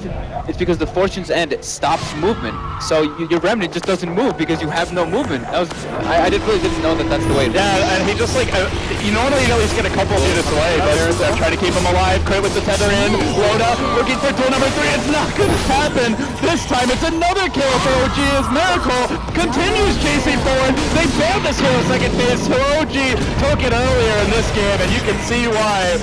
The Miracle Show is live here in Kiev, and Alliance seem to have no answers for him at this point. EGN in the trees, can he TP out? That's not gonna happen. Another 4 heroes. Self-destruction sequence activated. Alliance are losing it. OG they're doing such a good job at responding to these pushes. They don't care if the Ravage wasn't up like you were saying before. They just don't want to lose those tier 1s, which I think is extremely important to them. If they lose that map control versus the Chen, it can be devastating. And you're seeing Ake is getting punished so heavily because of this, because he's not able to get the towers. He still doesn't have his mech. Well, we need to take a breath, but more importantly, I think Alliance do, Frog. How do they calm down, reset, try to look at the state of the game? There's been some individual miscues, some team decision-making that obviously hasn't worked. What should they be doing? What's the way back into the game? They need to chill out, honestly. They keep getting outnumbered in these team fights. They don't have everybody there. They don't have the creep army built up or anything. They need to watch out, because every time they're taking these engagements, it just feels like they're getting outnumbered. So is it about not fighting, just being more selective as to when you fight? Definitely being more selective as to when you fight, but at this point now, it's very scary, because ideally with Chen, you want to have another tier 1 tower, but now Fly gets moved up. Oh, there's another duel win for Loda, stacking them up. A Moon is about to get a Ravage, and the Guardian Greaves keep him in fighting shape a bit longer. Now the relocate comes in, the punish again from OG, looking for Loda too. They're going to try to run him down with the Bristleback, the IO they will. A double kill for Crit. Miracle hunting for the 3rd. But S4 able to retreat. Again, just getting outnumbered. You know, they get the nice kill on the Earth Spirit, but at the same time, they just bring in another, like, 2 heroes. They have 1 hero already there behind the Earth Spirit, and then they just relocate 2 more. And they're hunting for a 3rd kill once again. Ake could get caught out here. The Queen of Pain comes from behind and it just disintegrates IO. And will bring down Crit, but it comes at the cost of S4. It's going to be 4 heroes from the looks of things. Sleight of Fist makes it so. Another quad hero takedown. OG, I think the 3rd or 4th of the game. It has been a bloodbath and mostly favoring them, and now Miracle has completed a Battle Fury, but he's doing it by farming heroes. Now 9-0-9 with a 7-3-10 wisp for Crit. 2 relative youngsters here on the top tier 1 Dota, and they are showing just how much they can get done, but you can feel No-Tail maybe overextending his own right. Loda collects victory number 233. Typical Moon. And they're moving in. Moon overextending as well. I'll heal up for a bit, but no burst. So, Alliance stabilized. They get 3. They also ended a decent streak from the IO, I believe. But I just see OG moving forward. They just want to go right back in. Yeah, I can't say it enough. I'm really impressed how much they just needed to defend those tier 1s, and they did it perfectly. S4 gets caught, the chains are there again, the physical damage is almost enough to kill S4 instantly.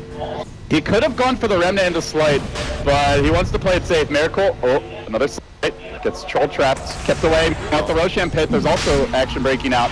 And Fly has a magnetite with heroes fairly low. Miracle trying to corral heroes on own, and it's Ake who he catches. A quick chain into a boulder smash. All they need is one more roll, and this one's on point. Fly might have gotten laughed at by his team, but he's getting the job done here on the big stage. As EGM is in the pit, goes for the TP out. Miracle, chains pulling down with Roshan back. Oh, not great. But this does mean Chen out of the pick.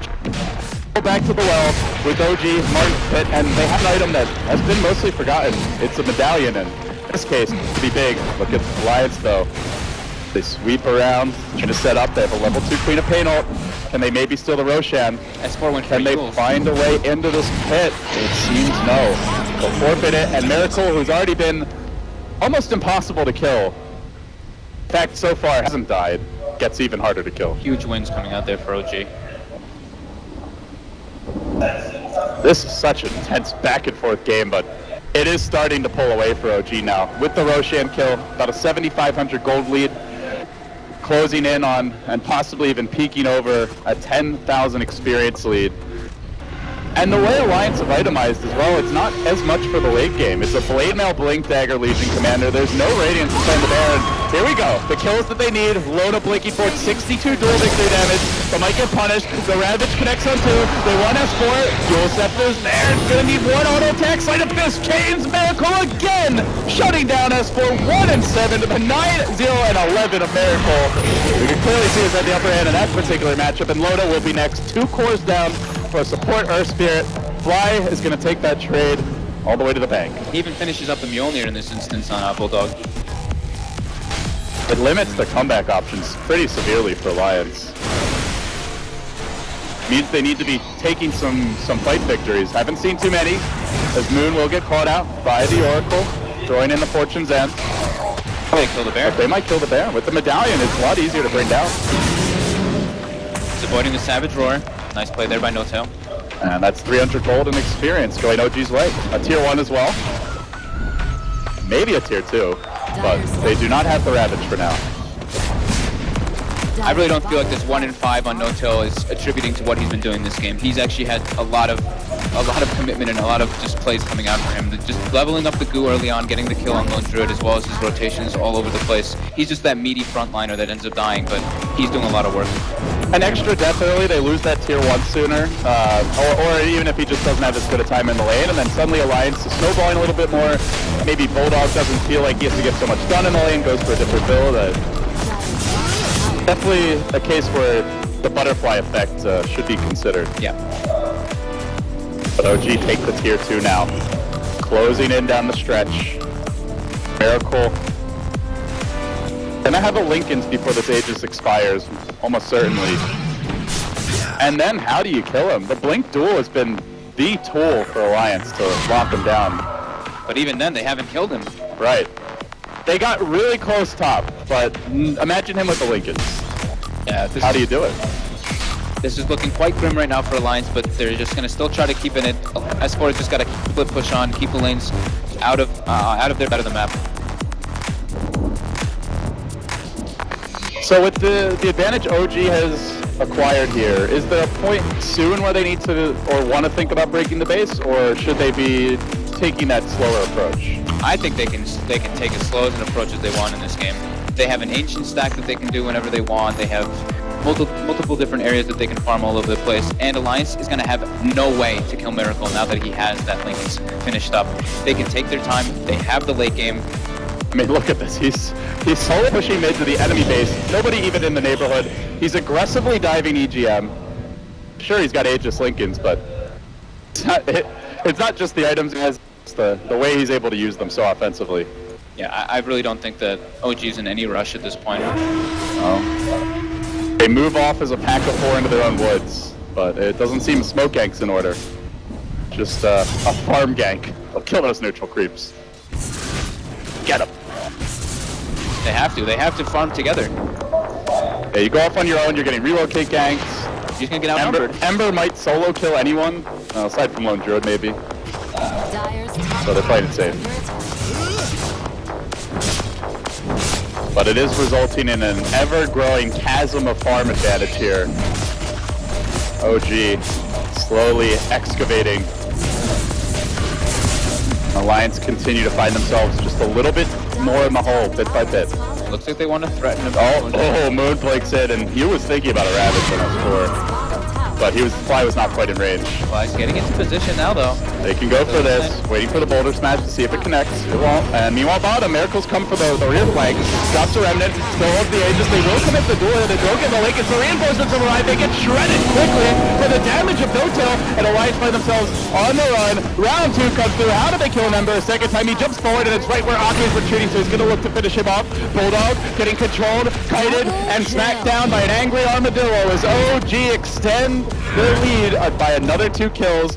Remnant hunting for third, but the Chen is out. Ake bails on the team and retreats home. Everything going OG's way, but this may be a small victory for Alliance. Even this, no! Nothing for free. Giannis, nothing gets the for kill, free. gets the experience. At least S4 gets that big bounty there at the end. 1,500 experience going the way, not of the quad, but of the IO. That is your Solar Crest Earn IO, level 13. Only 2k net worth down on the Queen of Fade. Yeah, now it's at this point is when OG really feels comfortable to go toward that high ground and just solidify the victory in this game. And they know the Queen of Pain also on cooldown, so with Ravage up, Moon never actually dropping it, some new Blink Daggers for the squad, they may try to force something here. Yeah, this looks like the timing. They have the Blink Dagger on Miracle, Blink Dagger on Moon, and No-Tail just finished up the Vlads, so they have Crimson Guard and Vlads able to so that they can break the high ground a bit easier. Miracle using the Blink to initiate as the Remnant peek out, and he'll use it. Dodging the Savage Roar there, and now wants to come back in, and he actually has an Arcane Rune. Very nice Sleight of Fist. Seems good for him, and indeed it is. Blinking forward, jumping out. He'll be here, he ain't going anywhere. He's got chill for a bit, out of Remnants. Yeah, they don't recharge any faster, I don't think. Yeah, I don't believe so either. But the Sleight of Fist spam will do just fine. As you can see, every little chunk bringing us lower and lower, clearing out the creep waves, chipping at the tower. Queen of Pain ult, still 40 seconds. Loda does have a BKB now. This is coming out on the courier. It's an Aghanims for the Tidehunter. Every 4 seconds, Alliance get chunked. At any moment, there could be a Blink Ravage. You really have to be mindful. Yeah, OG's they're just keeping them in their base. They see the side lanes are pushed in. There's no way that Alliance can get out there, and this is the moment where they're just gonna go for the high ground push. Oh, and now Moon is completed the negatives. Yep. So you've got your long range AoE gush. More spam to go with the Ember. It's a pretty cool combo if you think about it. Just lower everyone's armor, then go in for the Sleight of Fist. The siege continues in earnest. BKB now committed. Loda going hard on No-Tail, but Miracle says, great, you're going to ignore me. And then there's a relocate. They bring it back to safety. Ravage is still available. Alliance expended the Quapple, they expended the duel. Those are the only real teamfight ultimates that they have. And OG basically has nothing aside from relocate. And now they're going to look for the jump. Moon is ready to swag on some heroes. Get ready for the Blink Ravage. Get ready for the belly flops. He's holding it patiently. All right. Maybe Moon learned his lesson. He's waited until game 3. He's just being patient. I mean, we saw him do it a bit prematurely in some series in the past, but this time he's holding it, like you said. There you go. 1-3. Alliance, no chance. Eviscerated. Slaughtered. Completely destroyed. They have still not killed Miracle. 12, 0, and 16. Even Crit is having an incredible game. 10-4 and 16, and there it is. GG. Wow. I really have to attribute this win to OG.